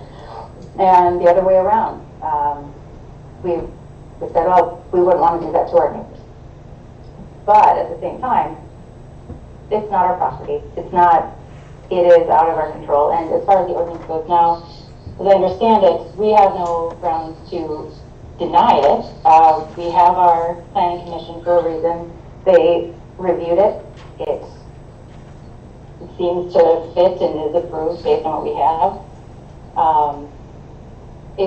It'd be nice to know that we could add in the conditions. I saw the email that said that there's approval. Correct me if I'm wrong, maybe this is really something else, but that there's parking has been approved at the rental at Kitty Corner behind the cultural center. So perhaps that could be one of the conditions that, since one of the concerns I heard was about trailers being parked along the streets in front. And if it's not illegal to park during the summer, your trailer, and it's just a nuisance. I mean, that happens on our own street. Somebody parks there for a long time, and it changes your view, it changes your experience, but it's really something you just have to deal with. But as far as the rental goes, it's going to be a real common thing for large trailers to be coming and blocking areas, and it's not illegal.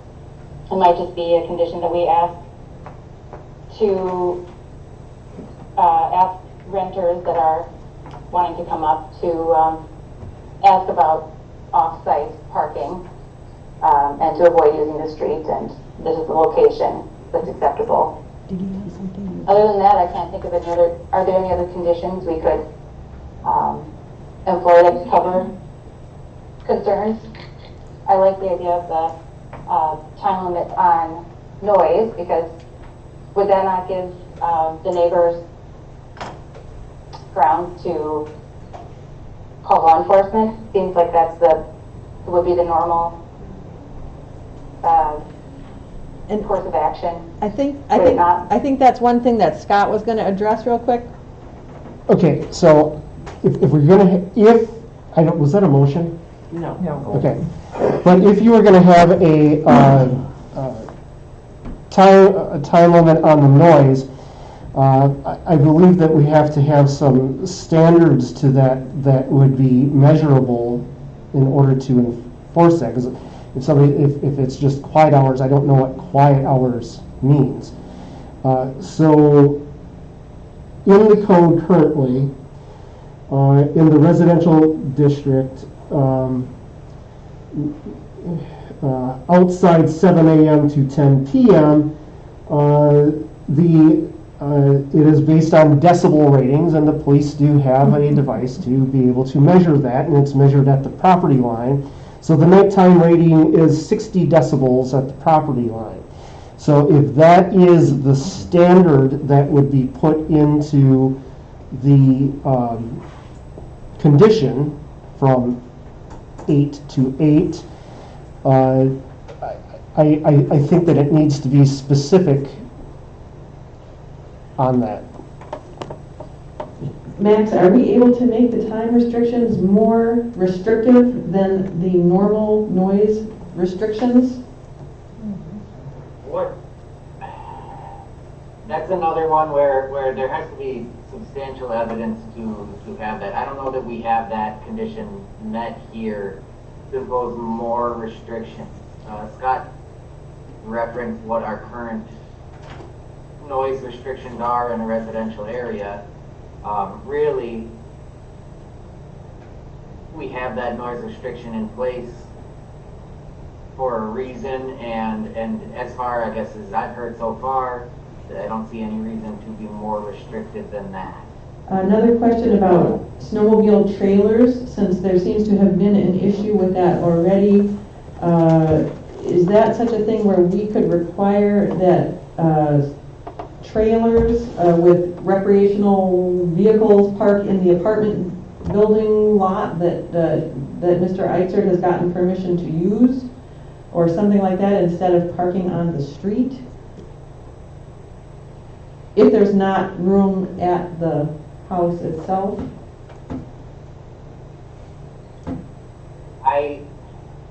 So for snowmobile trailers or ATV trailers, you're asking?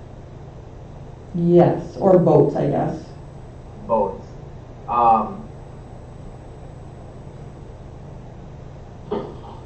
I would say, is there, and Scott maybe can answer this question, I don't know off the top of my head, do we have any other conditions regarding parking of those trailers on the city streets? Here.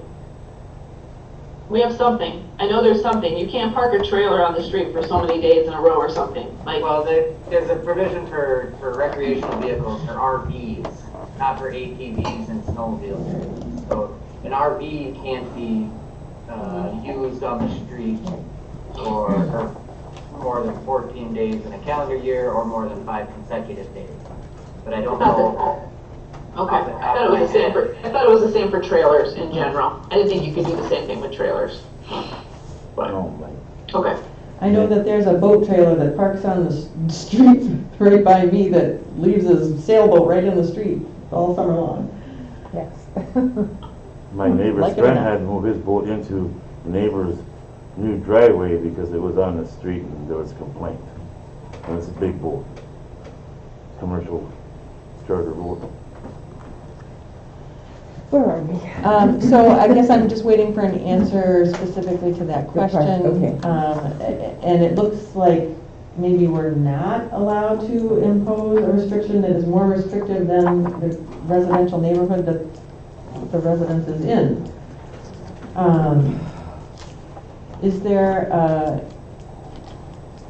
Is there any motion that anyone wants to put forward, or do we want to wait for the answer to the? Well, there is a motion. There is a motion. Yeah. Didn't we already? Oh, there is I guess my question was, does anyone want to contemplate any additional conditions? Because yours was without condition. I just have a question about, as far as safety concerns. This came up a while ago when we were talking about I'm sorry, I don't know if any of these rental agencies require background checks. I assume not. I've never had to fill anything out when I've No, used these services. no, they don't. No, so there's, I mean, when you're moving in, I guess, you're supposed to know if there's someone with a history of, I don't know, say, a pedophile, what am I looking for here? Then you should be able to look on a map and know if the new neighbor is I think what somebody you're- you should be concerned. Right, I think About what your you're getting kissing at now around? is, yeah, that's not anything that we have a way to control in this particular situation.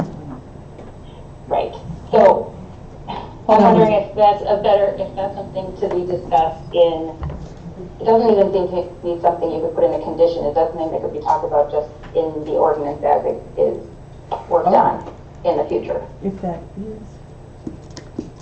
To require background checks in residential neighborhoods. So then Would that help with some peace of then every mind? rental has to require a background check?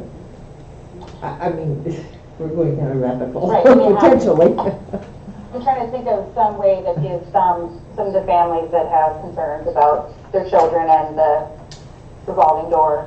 not knowing Understood. Who you're coming home to. What kind Okay, of hold that thought. options there are. Scott? Okay, so in answer to the question regarding parking, ordinance 10-124, except is permission given by the police department, no person shall park a vehicle, trailer, dumpster, or boat in excess of 10,000 pounds gross weight or over 16 feet in length, or having a height more than 8 feet from the roadway in areas of the city of Washburn other than those areas zoned in commercial or industrial districts. So there is a provision for things of certain size. And I will touch on the other question of sexual offenders. In October 2019, the Common Council adopted a sexual offender residency ordinance, and that applies also for temporary locations, which are defined as people living there for 14 days or more. So if an individual were renting this property, I don't know specifically if this is in one of the zones where it would be prohibited, but if that rental is for more than 14 days, then that owner would need to certify and clarify that there is not a sexual offender renting it for that period. So that's something that's already in an ordinance that we would not need a special condition for, is that correct? Yes, that's correct. And same thing with the trailer restrictions? Yes. Okay. So, does that answer your question, Laura, about the background check? It does answer the question. It does. Thank you, Max. It doesn't really help with the peace of mind bit, for families with children. It just sounds like it actually makes it harder to invite more short-term rentals into the neighborhood. I have a lot of reasons to be supportive of it, but that is one that I can understand families being concerned about. Understood. And this is not something that has been taken into consideration on any of the other short-term rentals that have been approved to date. It's definitely something that needs to get looked at on a wider basis for the future.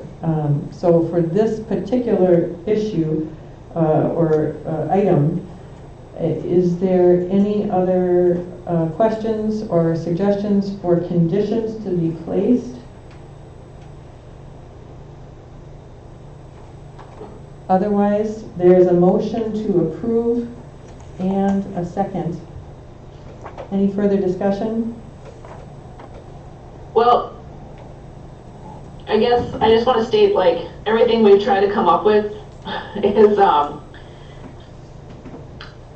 doesn't seem that we're allowed or have, and that goes back to my original statement of what is our decision space as the council, and it seems like it's very limited, and, you know, I know that we don't have a perfect zoning code, and I know that this stuff comes up, but it's extremely, frustrating and disappointing, I suppose. So I guess sooner than later, I mean, I know that we're very busy and we have a lot of things going on with the plans for the next year, but everything that we have going with and short-staffed and everything, but I just feel like this is important that we need to take it on, and so I'm glad it's at the planning commission, but that does not help us tonight, and I am just super frustrated. So, and I know that it's, I appreciate everybody looking into everything and all the work that Scott and Max did in trying to provide us some options tonight. Understood, thank you. Any other comments or discussion? I want to clarify though, just to address that. When I'm looking at this permit, it says on number 7 of the conditional use permit, on the back page it says the Common Council of the City of Washburn may at some future date require regular review and renewal of conditional use permits, otherwise change the conditional use permit ordinances. The holder of the permit may be subject to permit termination and or renewal at the discretion of the Common Council or its designee. The holder of the permit may be subject to additional ordinance requirements and expense in that event. So where we talked about anybody that's been approved already, the word grandfathered in was used, but I guess I'm looking to know that we can approve this because we have to tonight. But can't we, is it possible, I guess maybe this is a question for Max or Scott, to apply any ordinances or requirements that is developed in future months to existing rentals? Max? Number 7 goes all the way back to me, so that's 2000. What was that, Mary? Number 7 that Laura just read, that goes back to even my permit from 2000. Yes, and that's a condition, and that's something that's in our code that existed prior to 2017, when municipalities had a lot more discretion with what they can and cannot do with conditional use permits. I would say that now, with that legislative change, you cannot just review and change these permits at a later date. Even though that's in the permit and the language is in there, with the legislation in place now, since 2017, they can't just go back and change. But if there are problems, the permit can be revoked, at which time yes, a but not just new... additional, I don't have the language in front of me right now, but altered or changed at a later date. That is not allowed anymore. So if there are violations and there are repeated violations or nuisances, yes, those can cause this to be revoked and then reissued or changed however it needs. Okay, Scott? The bottom line is conditional use permits are not the tool that they used to be. And I think it's evident here tonight, we need to move away from using conditional use permits. And we have to identify standards elsewhere in the code. And that's really what we have to do.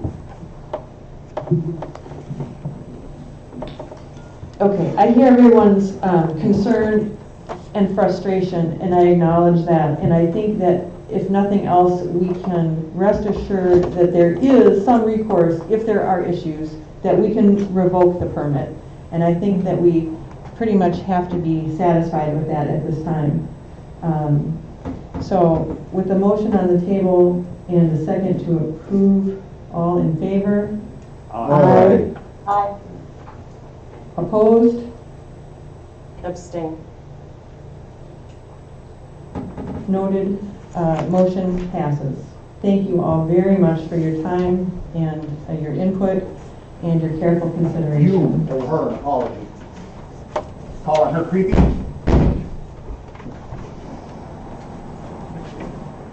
Thank you all for your time. Thank you. Okay. Is everyone doing okay? Anyone need a quick bio break? Otherwise, we will keep charging through. The next item is discussion and action on conditional use permit request for seasonal residential use of a portion of structure in the C2 district at 406 West Bayfield Street. Susan Lintz and John Hopkins petitioners.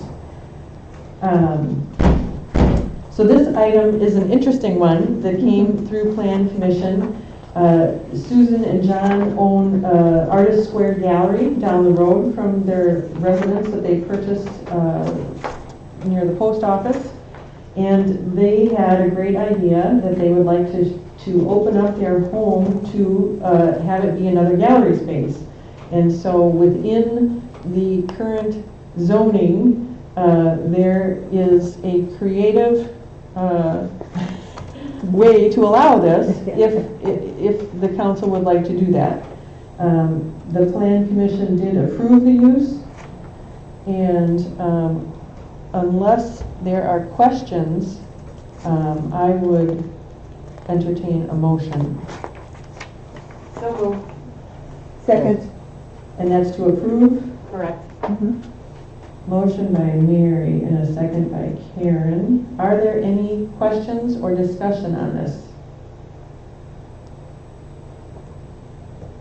Seeing none, all in favor? Aye. Aye. Opposed? All right, motion carries. The next item is discussion and action on Resolution 21-002, adopting the Bayfield County Hazard Mitigation Plan. So moved. Approval of Resolution 2021-002. Second. Motion by Mary and a second by Karen. I know this has been in the works for quite a while. I'm familiar with the emergency manager's work. And Jan, you're on tonight. Do you? I am here. Just a minute, I think I can find my video. Yes. I just want to thank you for your adopting. This has been in the works for a little while. One of the things we need to do is not only have the county adopt it, but we need to have the two cities, the village, and the tribe adopted in order to be fully adopted by FEMA.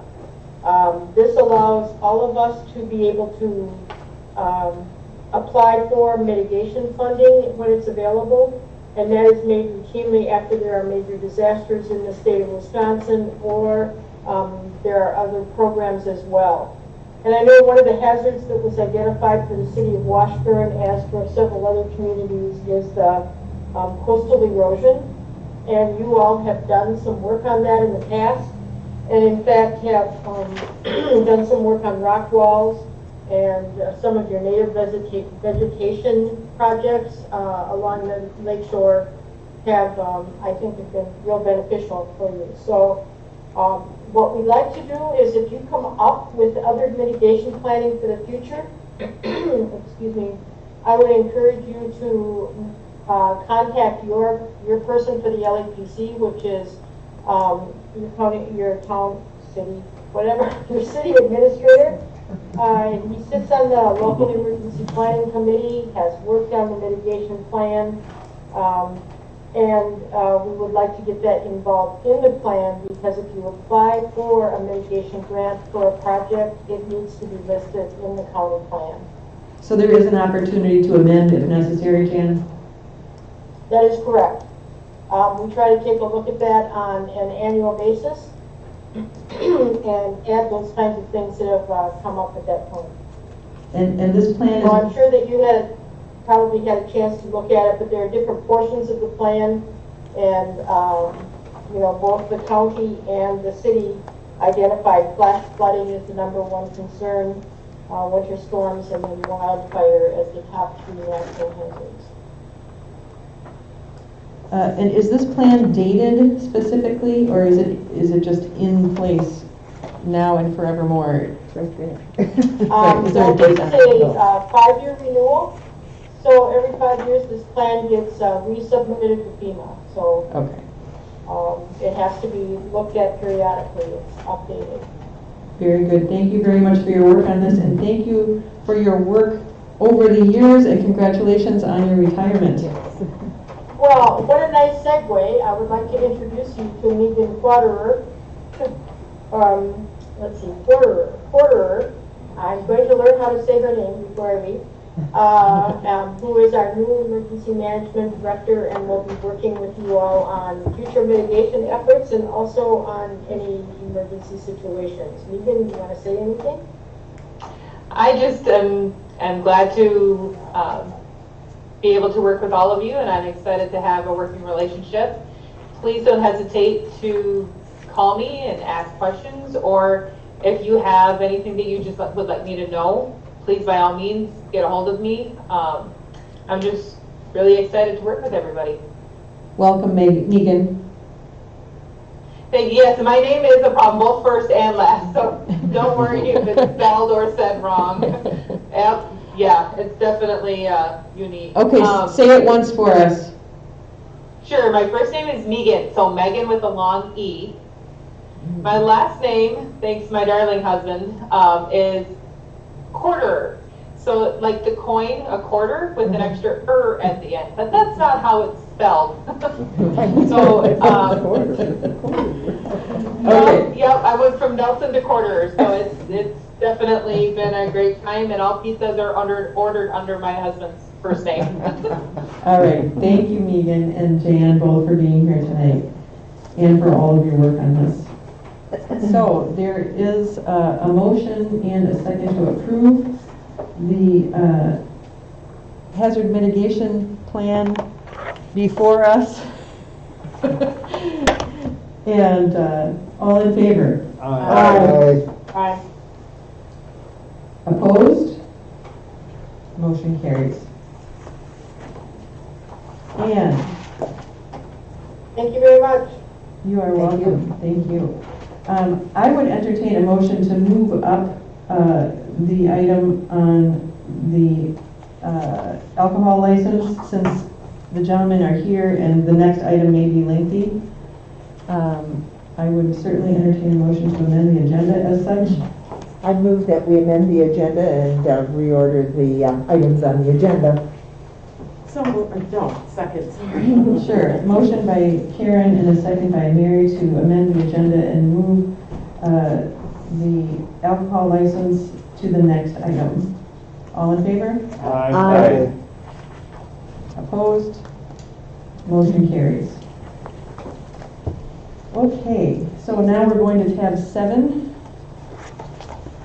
And Madam Mayor, I move approval of authorizing a Class B alcohol license for 211 Martini LLC at 211 West Bayfield Street.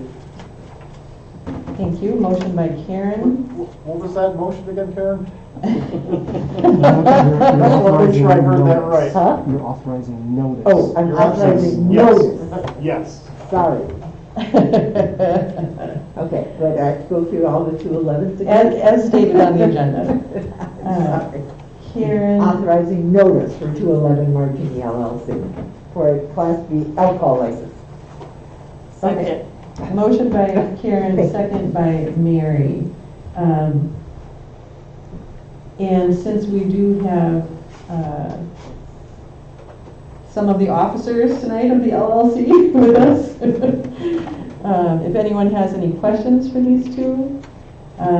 Before that, actually, I just wanted to thank Tony for doing all of the research on figuring this out and going through the records with a fine tooth comb and piecing together minutes and everything that you had to do to get us to this place where we knew exactly that we have enough to be able to do this without any consternation. And Max had to look at previous city attorney notes and. Yes, and Max as well, thank you. Yeah.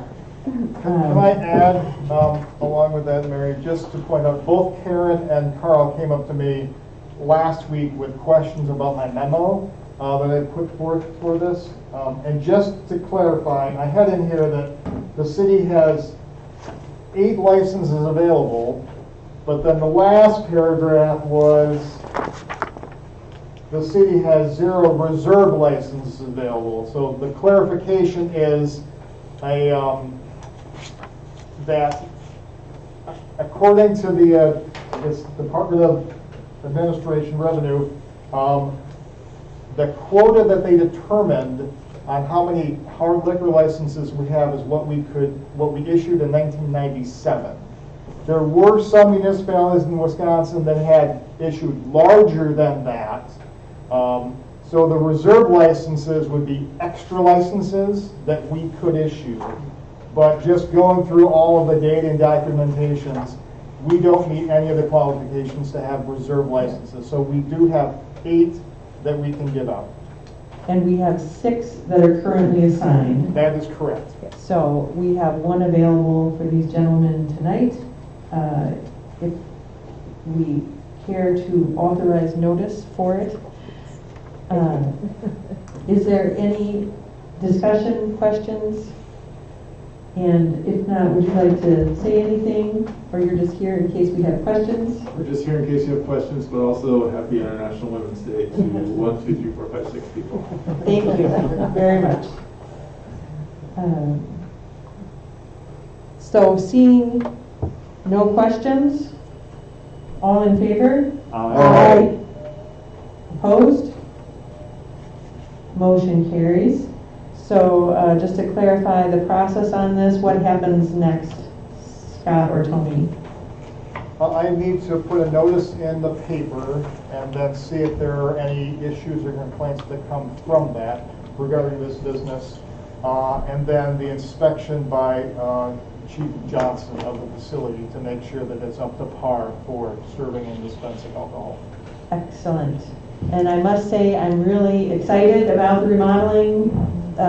You're doing a great job. It's coming along. We're ready for paint almost, and this week we're going to start the outside. It's going to be fantastic, and I'm really happy for the city of Washburn. I think it's going to be great, not just for us, but for everyone. Thank you very much for your investment in the community. Really, really appreciate it. Great. Thank you very much for sticking around. Sorry for that. Yep, bye. All right, have a good night. Drive safely. You're heading back to Mason. You got to vote. Oh, did we not vote? Yeah. Oh, you did? Yeah. Yep. Sorry, it's getting late. Okay, so then our next item would be discussion and action on ordinance 21-002, amending the city's code of ordinances to regulate commercial activity on city property. So back to tab 6. I move approval of ordinance 21-002, amending the city code regarding ordinance to regulate commercial property, activity on city property. I second. Motion by Karen and a second by Carl. Questions, comments? Mary first. This would be a comment for sure. Let's see, on section 743 exemptions. I'm very much opposed to keeping number 7, any vendor or direct seller selling, providing services, merchandise to less than 8 individuals per day and less than 20 per month. My argument would be is the impossibility to regulate that and manage that. The second one I would say, because history has proven this over 20 some odd years, that this portion right here is ripe as a loophole, and there will be people out there in public that will, no doubt, abuse this system right here, this exemption. So I would request that that be removed from the ordinance as presented tonight. I also had a note on that, and I was going to recommend, per the park committee's, oh my gosh, it is getting late. Per the park committee's recommendation, they recommended not doing the monthly count, is my recollection. And Jen or Tony, tell me if I'm wrong, but I'm pretty sure I read in the minutes that that was going to be a very difficult thing to enforce. But mine was only to get rid of the per month item and leave the per day there, because a per day is much easier to enforce because it's happening right in front of you that day. But the way the motion is currently, we'll have to vote on that motion and then maybe make some amendments. Someone could make a motion then to amend, but anyway, any further, we'll keep track of all this and come back to it. Tom? Yeah, I have a question. I read this, and I don't see nowhere in here where it states, like if we have a violation on a permit, the rules where there's a monetary fine or 3 strikes you're out rule in this. I do not see that at all. I think, tell me if I'm wrong, but we have the ability to, these are annual permits. Right. I'm not saying revoke. Yeah, yeah. What I'm saying is, like, if they have 3 violations of what, like we had before. Number 4 is automatic. There's no, it's pulled. It should be like 125, 250, and 500. The 500 don't get them, then they don't need a. So I know we have a fee structure to go with this, but do we have enforcement also here? I'm going to give this to Scott. The enforcement section is 711.8, and what's proposed right now is to have both a citation and a revocation option. The citation amount for any violations would just be as of now, it's worded as a general forfeiture citation. So we have in our general ordinance. And then the second being you can revoke the permit for any violations, essentially. I would caution against an automatic perpetual suspension, like a 3 strikes and you're out. Because the council, if it is that bad and they want to do this, the council can make that determination as it's written. But I don't see a reason why we couldn't add that. So we could add it in, but you don't recommend it? Yes. Okay. Karen? I had a question back to the section that Mary was talking about. I would like some background in terms of were there circumstances when a vendor or direct seller would be working with less than 8 individuals per day, which is why we wanted that exemption. I guess I wondered what the rationale was for that whole section. So there was a concern that was verbalized at the January council meeting, right, questions towards this, and this also came up during our public input meeting in February 4th. Originally, the concept came up when the Parks Committee was discussing what types of groups are using that knew of the parks, thinking about small groups, that it may affect a small business in town here. The numbers that are listed here are actually higher than what was originally proposed in January because of comments that was made from the February meeting. That was like yoga classes. Exactly. And ice fishermen. Exactly. And also to the same vein, thinking about, and we didn't really know, an ice fishing tour guide using the city property to access, how many people are they taking out on a lake at a time?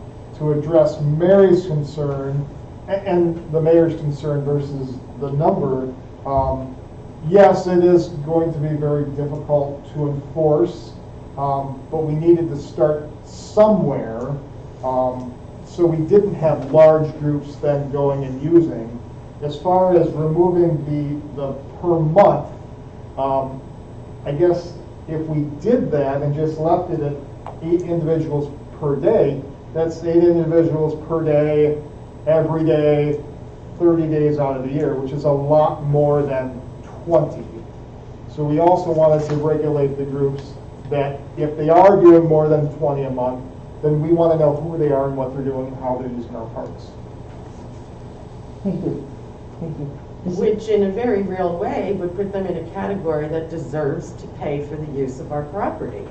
Correct, and then they wouldn't fit the exemption, but the question is, how would that be monitored? And does the council want to allow for some use by small businesses, or do you want to charge every business for any use that's happening? And if that's the case, I don't know if anyone has any suggestions for the fee structure to be looked at accordingly. I continue with my comment here, if I may. Sure, go ahead. You know, there's been there's been an assumed amount of usage for the yogas or the Zumbas or whatever in town over the past, who cares how many years? And I do feel bad about putting people out like that. The bottom line is we do have a fee structure. It's been said to me that some people don't charge for their services of a yoga leader or a Zumba leader. And my point would be, well, even at $2 a head, you would meet the fee structure that we have here. During the public information hearing that was done, there were certain questions that were put forth to Max, and they basically were, if you can trust me on this, I don't know how to excite, they were eating away at this very number 7. What is a tour? What is a group? Mm-hmm. And when you realize that it does have the opportunity to be a loophole, I think we should close that loophole. I'm sorry if it turns out to be on the backs of other businesses, but again, our fee structure is such that a person, if they charge their $2 and $5, would meet this. I think it's more important to close the loophole and be ready for the future and the type of people that want to go through that loophole than it is, unfortunately, to try to consider some of the people that may have used the property in the past and may now have to pay something. But as Tony pointed out to me in the past, when I asked him, I wanted this out. But the other thing is another part here, or other arrangements made with the city of Washburn. So that could be done too, but I beg you to close this loophole here, only because there will be people that are already thinking how to use it, and there are people out there that will jump through this hole. So to that point, one question that I have is, I don't know how it could be enforced for every single person who's out there using the lake right now. That could be problematic, and I think that's part of the reason why we were trying to accommodate some use in a limited fashion. The other thing I was going to say is I agree that there are some loophole possibilities, and one of the things that I would suggest that we do, and I'm looking for my notes, somewhere I talked about on the direct seller's permit, making sure that not only do you include the name of the business you represent, but if it is affiliated with any other organization, aka part of an LLC, or anything like that. I think that is That's very good, yeah. something that should be added. You're right, that is another loophole. Mhm. Is there a certain section, Mary, where you want that added? And that would be just on the application itself, Oh, the okay. direct seller's permit under name of business you represent. Okay, great, thank you.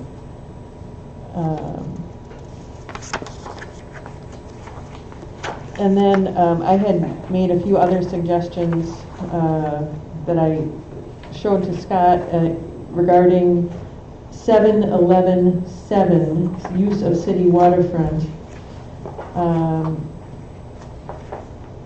My question was, should we specify that it can only be accessed in specific locations so that we don't have people all over the place,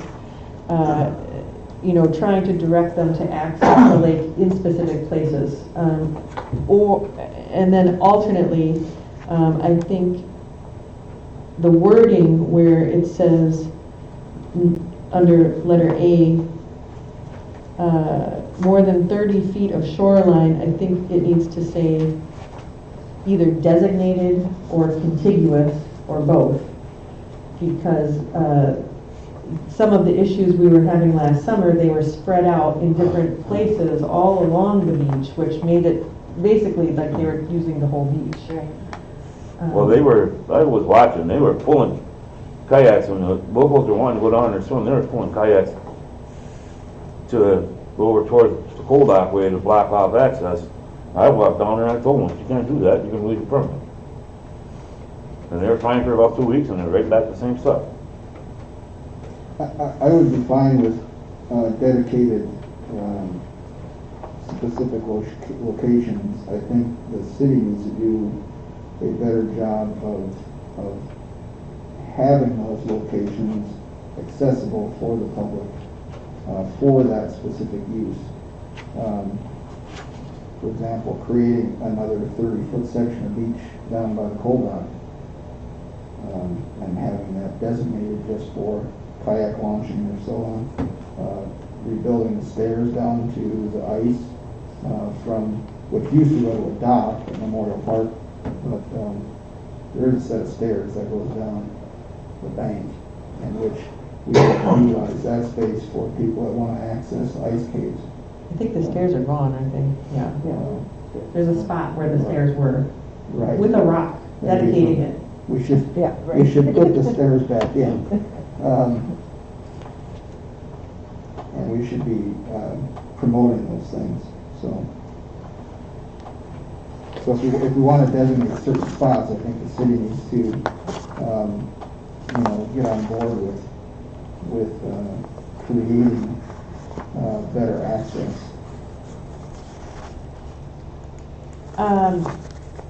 Dave, I can't hear you. So just to summarize for Dave, he would like to see the city designating specific and more access for the public. Did that sum it up? Yes, it did. There, now we can hear you better. I have a microphone 1 inch from my mouth. That's what it takes. I think the city should invest in new microphones. Let's talk about it at budget time. With the new windows? Yeah. Yes, right. Honestly, for everybody here, this for me is long overdue. I mean, I have been after this kind of ordinance anywhere between 15 and 18 years. And we are in the time now with social media that we weren't even 10 years ago. And this city has never been prepared. And as I've said in the past, we tend to be reactive instead of proactive. And I feel strongly about this ordinance. And to anybody that may say that I'm trying to keep business out of town, it couldn't be farther from the truth. But I think anybody, and especially in our time of budget, whatever little bit we can, it's not all about the money for me. More importantly, it is that people pay for the use of the city for property that's been abused by people in the past and have kicked our residents that we represent off of that property. And we never saw it far enough ahead years back. So here it is, it's in our face, it's in our laps, and I think if some may feel, again, it's too restrictive sometimes, and God knows I've been through different things saying, government, leave me alone, and leave my property alone, or whatever, but I feel strongly about this, and we are not the only community looking to monitor, to regulate the right kind of people we want to do business with. So. Jen has her hand up. Jen? Thanks, Mary. I agree, and I think that we put a lot of work into this ordinance, and I guess my question on the exemptions, you know, we heard loud and clear of, again, we want to make sure that our community feels that they can use our parks, and so I know that's where the religious and the educational organizations came from. So my question, earlier you said like the people could come into a agreement with the city. Can we just walk through what that would look like? Like, I'm thinking of, you know, schools and different things like that. And that's why that educational piece came up. And then the other question too, again, with trying to come up with the time frames for the other exception of the 8 individual days. I mean, I know that one's difficult, but again, that was brought forward from a lot of community input of making sure our community feels like they can use our parks without having to go through all these hoops for small, I don't know. And I do agree, I like the fee structure, so that's a good step in the right direction. But so say like a religious or an educational group wanted to use the park. Mary, you referred to that they could come into some kind of agreement with the city. Is that what we're talking about? Yeah, like we had with the sailing group. With the sailing group? Yeah. Okay. That's what you're referring to. And I think we just get rid of the word religious or educational and stick with proof of tax exempt status. Wouldn't that cover everything? Let's get rid of those words altogether because I think those were a little inflammatory.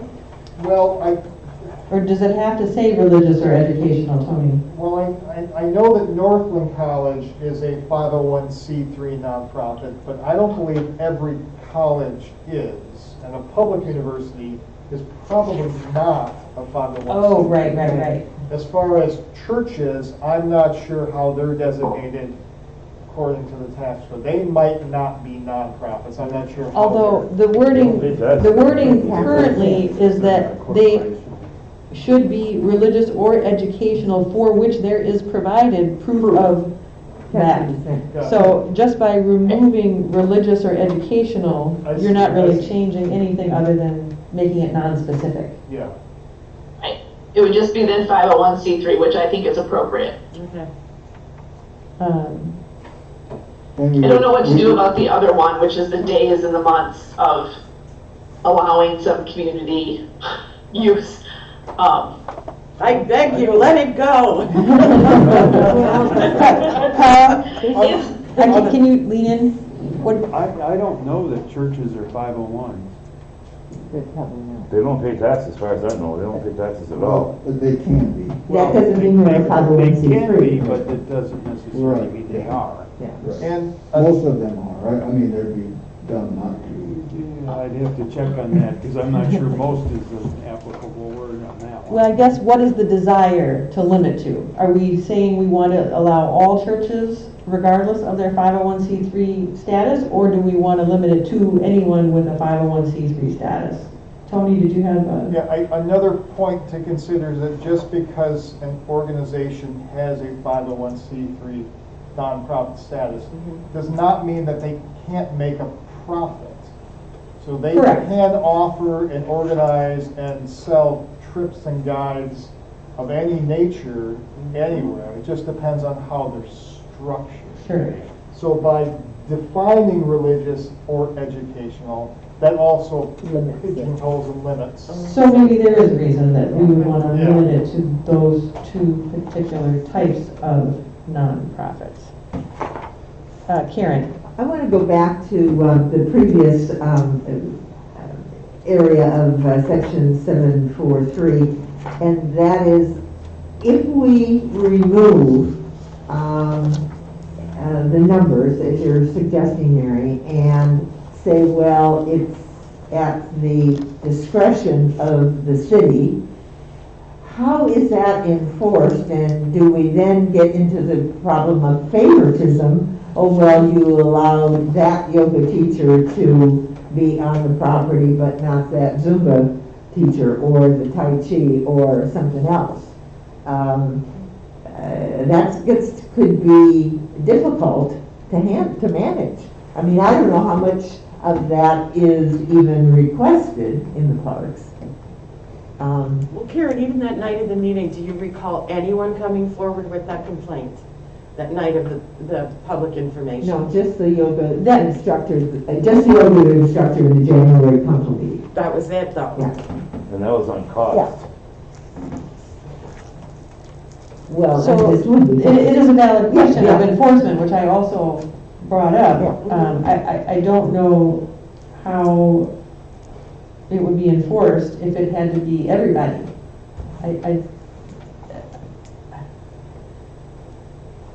It's hard to enforce either way. It's hard to enforce if it's everyone. Who's going to go around and say, do you have your permit? Have you paid your fine or your fee? And if, you know, it isn't, I mean, if it stays like it is, who's going to go around and count? You know, either way, it's difficult. Yeah, and I get that in a sense too, but you know, it could be, I think it could be easier in terms of, you can assume that the yoga people went, and we keep saying yoga, it could be weightlifters. Yeah. But the fee is so small, and we do require at some point some kind of, well, I think it's more for the boats, but it's sort of like putting I don't know, is it a boat sticker on your vehicle to show that you got the permit, and if you're the leader there? I just think to keep going round and round, I think the loophole is a bigger problem than letting it go altogether and having people just come forward. I could walk up and say, oh, did you guys get your permit at City Hall? No, didn't know we had to. Oh, you do. And then check them here, send them forward. I mean, but the loophole is a bigger problem. But help me understand. Help me understand the fees. If I look at the fee schedule, a monthly fee is $75. Mm-hmm. So if a person is having some sort of activity 3 months out of the year, it would be whatever that is, 75 times 3, 225. So, Karen, to clarify, that is for to use the property. They would still need a direct seller's permit, which is also $75. okay. And the 75 would be, again, in the illustration, if a person was doing something for the summer, let's say, having a special reading program for kids, let's say. That'd be educational. Trying to think of like, get us away from the yoga in terms of another illustration. I'd have to say, we have not heard via the public or via phone calls from any of us, then I don't think it's a problem. It's because God knows what's out there, and that's why you did the public comment evening. I think trying to keep go round and round with this, I think it's easier if we haven't gotten a whole lot of phone calls, and all I've gotten is, thank gosh, we're doing an ordinance. I say let's just. I got a few on this item in particular. I would say a number, including some of the email that came from the chamber. This was a point of contention was they were saying that everyone was going to have to get a permit. And I was able to say, no, if you look at the language, there are exemptions. And that helped calm people down. It did, yeah. Well, and if we're getting rid of the exemptions, that's problematic because when we heard from them, we were able to say, no, there are exemptions. And so if you fit those exemptions, you would not have to get a direct seller's permit. So now if we change it and this one in particular was not that big a deal because I did go over there and talk with them. So I thought it was. I talked to a number of individuals that it was a big deal for, and they were very, very upset about it. And I agree, it would have been nice if we, and I don't know if the chamber actually had a look, because I do agree the fee schedule is very reasonable, like you said, Mary, you know, but it is gonna require, if we don't have that other exemption in there about the days or the months or times, whatever, that people do, you know, the community members might do things, it does mean like most people would have to get a permit. So we'll just use like the Zumba person, for example, right now, doesn't do a permit, does charge a fee for doing however many she does when the weather's nice to get people outside. She will now have to come in and get a permit and pay a fee, where before, with the exemption, she would not have to. Just as a concrete example. Right, but are you willing to take care of that in lieu of leaving a gigantic hole open for what can be a very real loophole, escape route? Well, I'm just giving you an example. Yeah. I mean, I'm just saying, tell me how somebody's gonna, give me an example of how somebody's gonna use the loophole. Yeah. Well, if you, the night of we had a certain individual continue to ask questions about how many's a tour, how many days, I mean, they were meant to be, I think, sarcastic questions, but they had this exemption area written all over it if you paid attention. Sorry, that's coming out wrong. If you could read deeper into it, we were getting set up to, I guess, if you say no less than 8 individuals per day, you can see somebody doing 8 or 7 individuals on a rotating tour of any kind and not having to get a license or a permit. But it's a total of 8 individuals per day. Right. So you've got one person doing it one day, you've got the same person in the part of, I mean, it's just, I see it's a loophole, and It's somewhere to start, though. Yeah. It is somewhere to start that we've already gotten input on, and are, you know, trying to work with the people that wanted the exemptions in there. And until there's a problem, like, if there is a problem that starts happening, would we be able to amend this ordinance? But there we go with reaction again instead of being proactive. Agreed.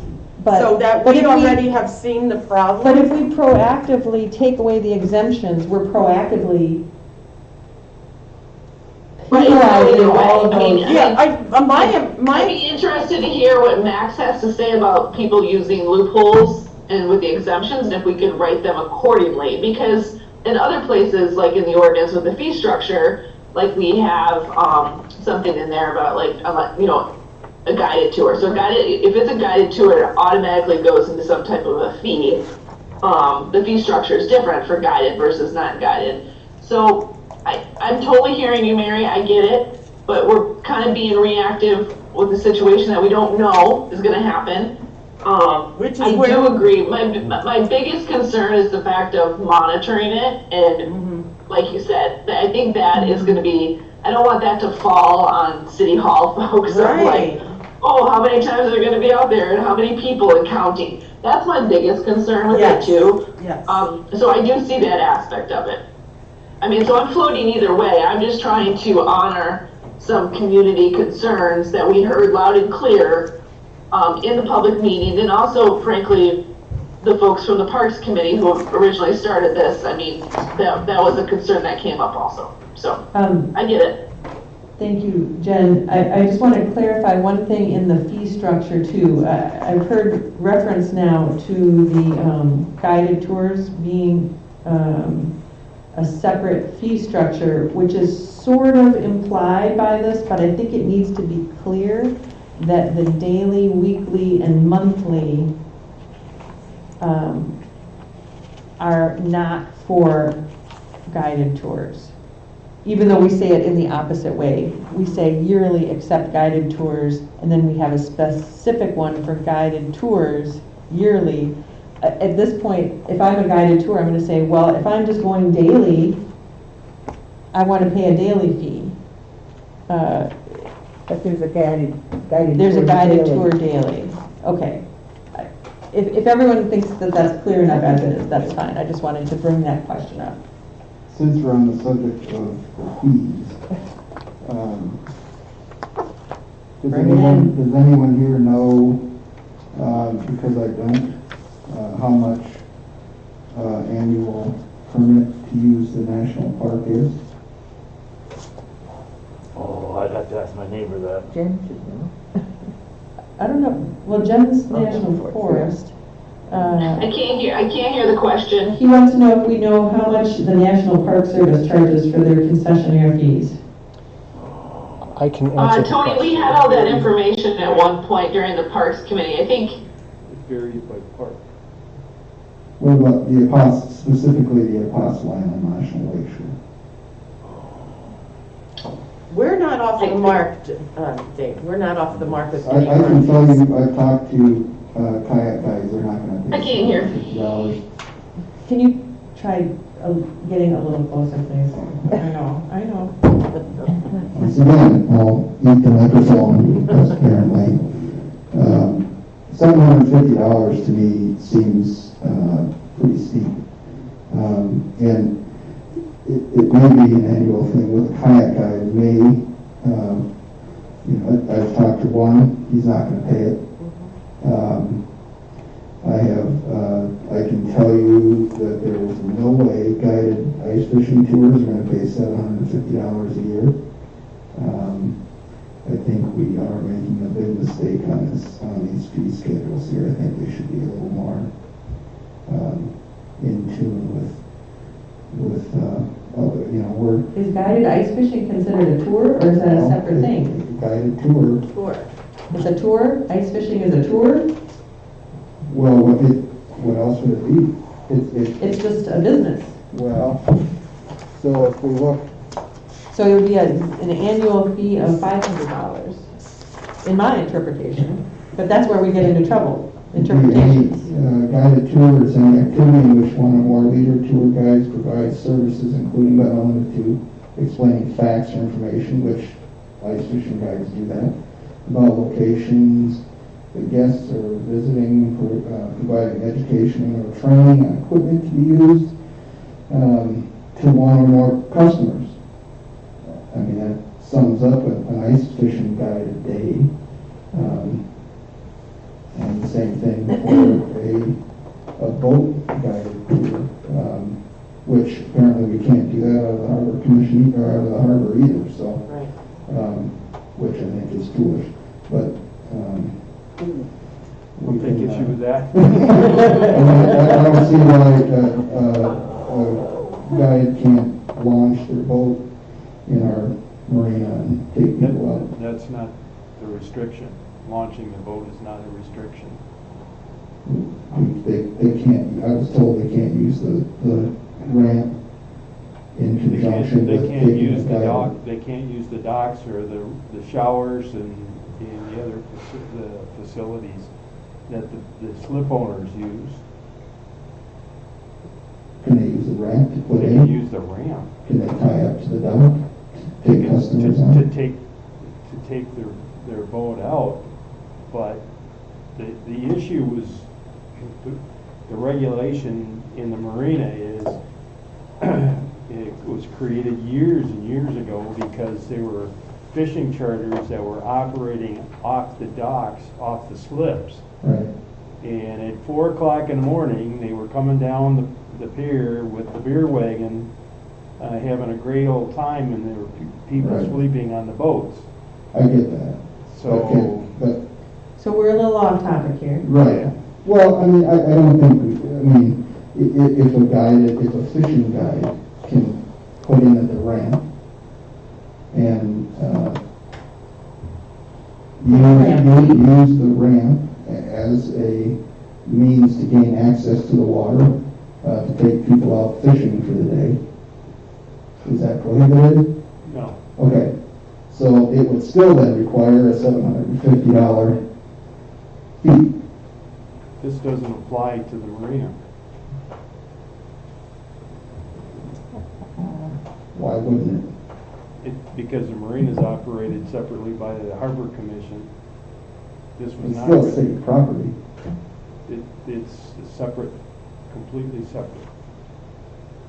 So a kayak tour could use the boat ramp. That's a different issue. That's a completely different issue. Oh, my Lord. I know that people put a lot of time and effort into this, and I get it. I really don't think we're there yet, because I think there's a lot of issues that need to be brought up or thought about, so that we're not reacting. I really don't feel we're at the point where we can pass this. It's my personal opinion. And then the fee schedule's one issue, but then the time of operation as well, since we're on the topic of ice fishermen that want to gain access to the ice, they're going to want to leave before 7 a.m. Where are you looking? Hours of operation. What section or whatever? Section, it's a long one. 711.6. Okay. Right at the end. I don't have my glasses. It's section R. Hours of operation is 7 a.m. to 1/2 hour after sunset. And that does allow for otherwise authorized in the specific permit for those.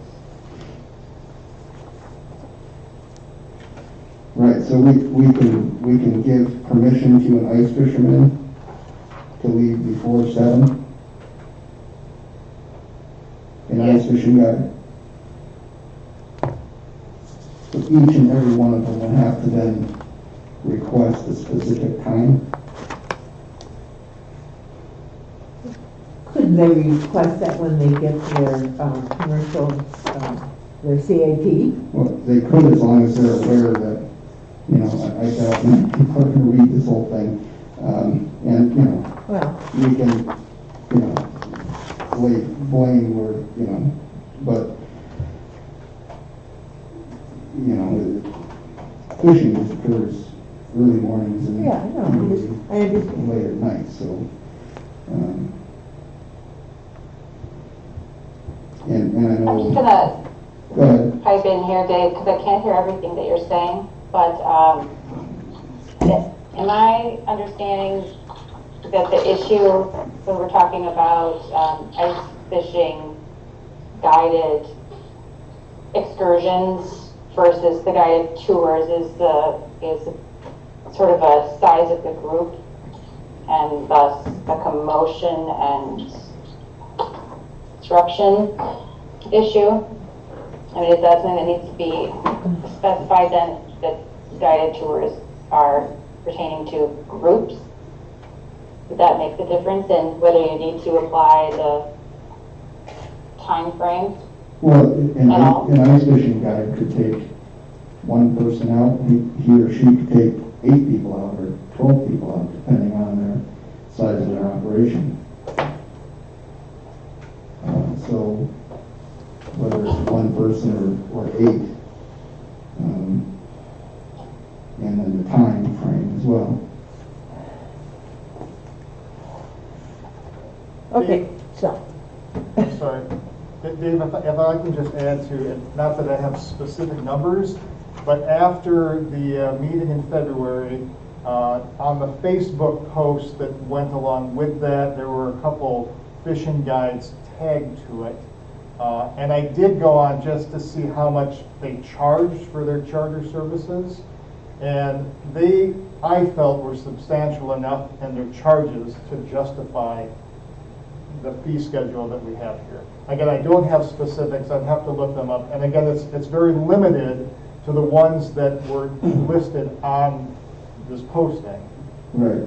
Well, like, when most people like to think, businesses are rolling in the dough, there's a lot of hidden expenses that people don't realize. Such as insurance. I used to guide fishing guides on inland waters. And I don't do it anymore because the insurance is incredible.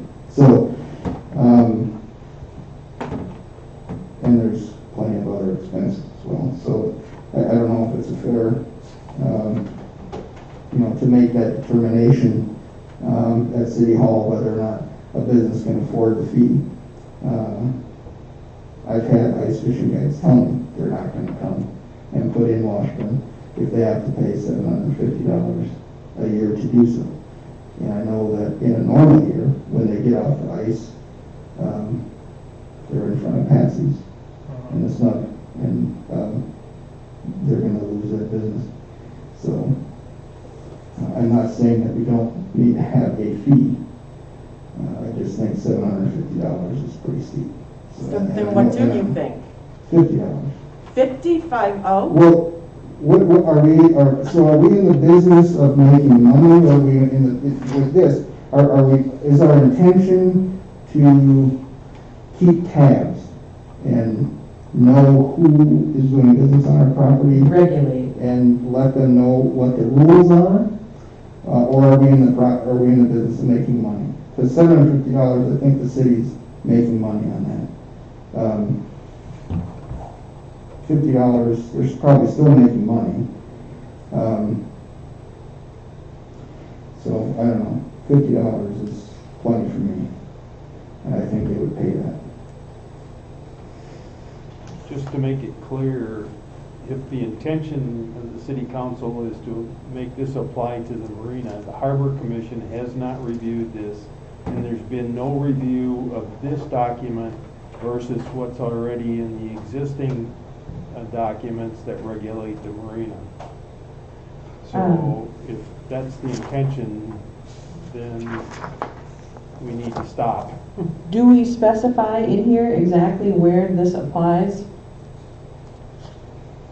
That says parks, Does it just say all city-owned? property and parks. So the marina is technically city-owned, but we would need to exclude the marina, is what you're saying, if our intention is to allow the marina to continue to have its rules separate from this. That's correct. Okay, very good point, well taken, Tom. Well, we were talking about this last year when we were doing the fee schedules. I believe Carl said Ashland was $850 for the year. Yeah, and then Madeline was how much? You were the one that was talking about Madeline. Wait, what fee are we talking about? For the kayaks? No, that's not, we're talking about mooring fees, not kayak fees. We're talking about docking a boat in a slip. Oh, no, we were just, because it was the kayaks that we were talking about. So that was a different conversation. I remember what you were talking about, Tom, and I think we were looking at some of the other the prices, right? Towns, yeah. Okay, you're talking about launch fees? No, like the permit fee we have, here we're Ashland, or was that Solstice Outdoors, they pay City of Ashland for using Ashland City property for their kayaks. And again, it's a direct seller permit, it's not Right. a launch fee. They're two different. Yeah, that's a different conversation. Yeah, but it was like $850. Right. I remember is what someone said, the city of Ashland. It was like 80. Yeah. Karen. Have we surfaced, we're going to try to summarize here, we've surfaced a concern about, are we going to say anything about the number per day and the number per month? That was one issue. Second issue is, are we going to specify where people can have access? I think we said Cold Dock, Memorial Park, and West End. Are we going to restrict what access means to lakefront? I think the third area we talked about was the fee structure, and is it realistic in terms of what we know of persons willing to pay or not pay? And finally, I think there was some question about the hours. Seems to me are those the four kind of areas in which we've been kind of bogged down in terms of do we want to change or not? And Anybody else? I don't recall if the religious and educational thing was an issue or not. Well, I think it was an issue, but then we went back and said it was okay as it stood. Yeah, okay. So I didn't include that. So are those the four issues that are still hanging us up? Did we mention the time? I did, Yeah. Time was in there, so time and fees. And The number day- of people the per day or exemptions. number per month. The exemptions. And now I forgot the third, hours. No, yeah, fees and hours. Fees, and, hours, access. exemptions, and What's access? Is access any place that we have property, or is it restricted to Coldock, Memorial, and West End? I think it should be restricted to those three. Well, I mean, I'm just trying to summarize where we're at in terms of things that have hung us up so far. I think that generally summarizes the things that we still have not nailed down. And I don't think, and I would agree with Dave that this is, although we're close, not quite ready, based on some of the concerns that are still coming up and questions. Karen? And I guess my question, and I would agree, I don't think we're ready. My question is, how are we going to get ready? How are we going to resolve these issues? Well, I don't know that can be decided at this moment when we have a motion on the table and we're discussing that motion. So, Laura or Jen, do you have any comments regarding the readiness of this ordinance? Otherwise, we do have a motion on the table that we should probably vote on one way or the other, and then decide going forward from there, depending on what that vote is. I would like to know what happens in the coming months if there were to be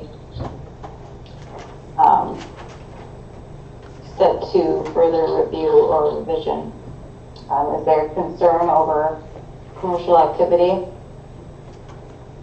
At this point, we've missed the winter season, and that, for better or worse, is where we are. And so timing-wise, this is a good time to really pound this out before the next season begins, where we're going to see potentially more commercial use again.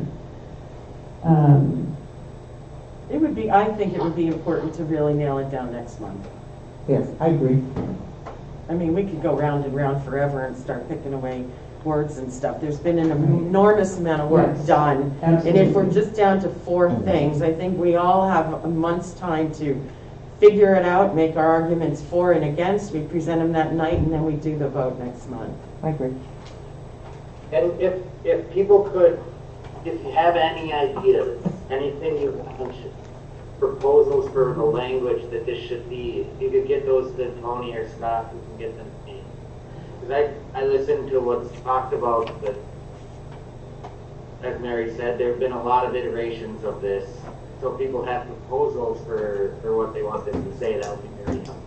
And so, to that point, if everyone could get your very specific comments to Tony as soon as possible, and then we can disseminate from there. So there's a motion on the table and a second to pass this ordinance. And I'm going to call for a vote. All in favor? No. No. No. No. Okay, motion does not pass. I think this has been really good. I think we're getting so close, and we do have to count out a few things and give some thought to the question that Dave asked about what is our goal, and think about that in regards to the fee structure. I think that's an important question to ask. I think you made some valid points about businesses not coming to Washburn and causing a domino effect in a negative way. So anyway, Karen? Just one thing I would add to that, I mean, we have a really clearly articulated list of requirements for kayak operators, apart from fee structure.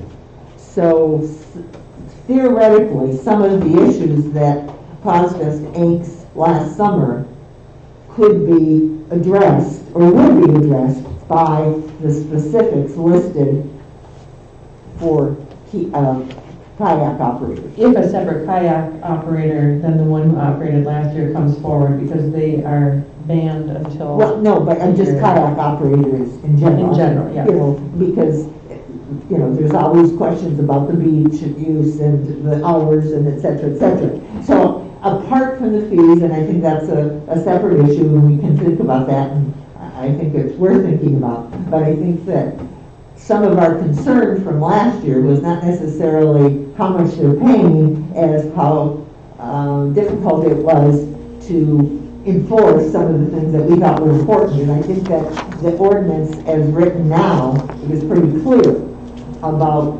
what are the expectations for kayak operators. So are we also checking to see how this is going to apply to the harbor? Or if it does at all. Yeah, I guess that's number 5. And it wouldn't hurt to get a copy of the rules that are in place currently for the harbor. If that's something that is that on the website, or do you have to get that from the arena or the city hall? Or? The original lease documents that have rules in them, as well as the operator rules.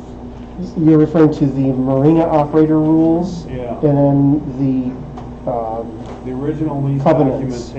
Covenants had a whole string of requirements. Correct. And that is not a document that is on the website. Okay. That's a very specific document to the slip holders that's recorded with their slip.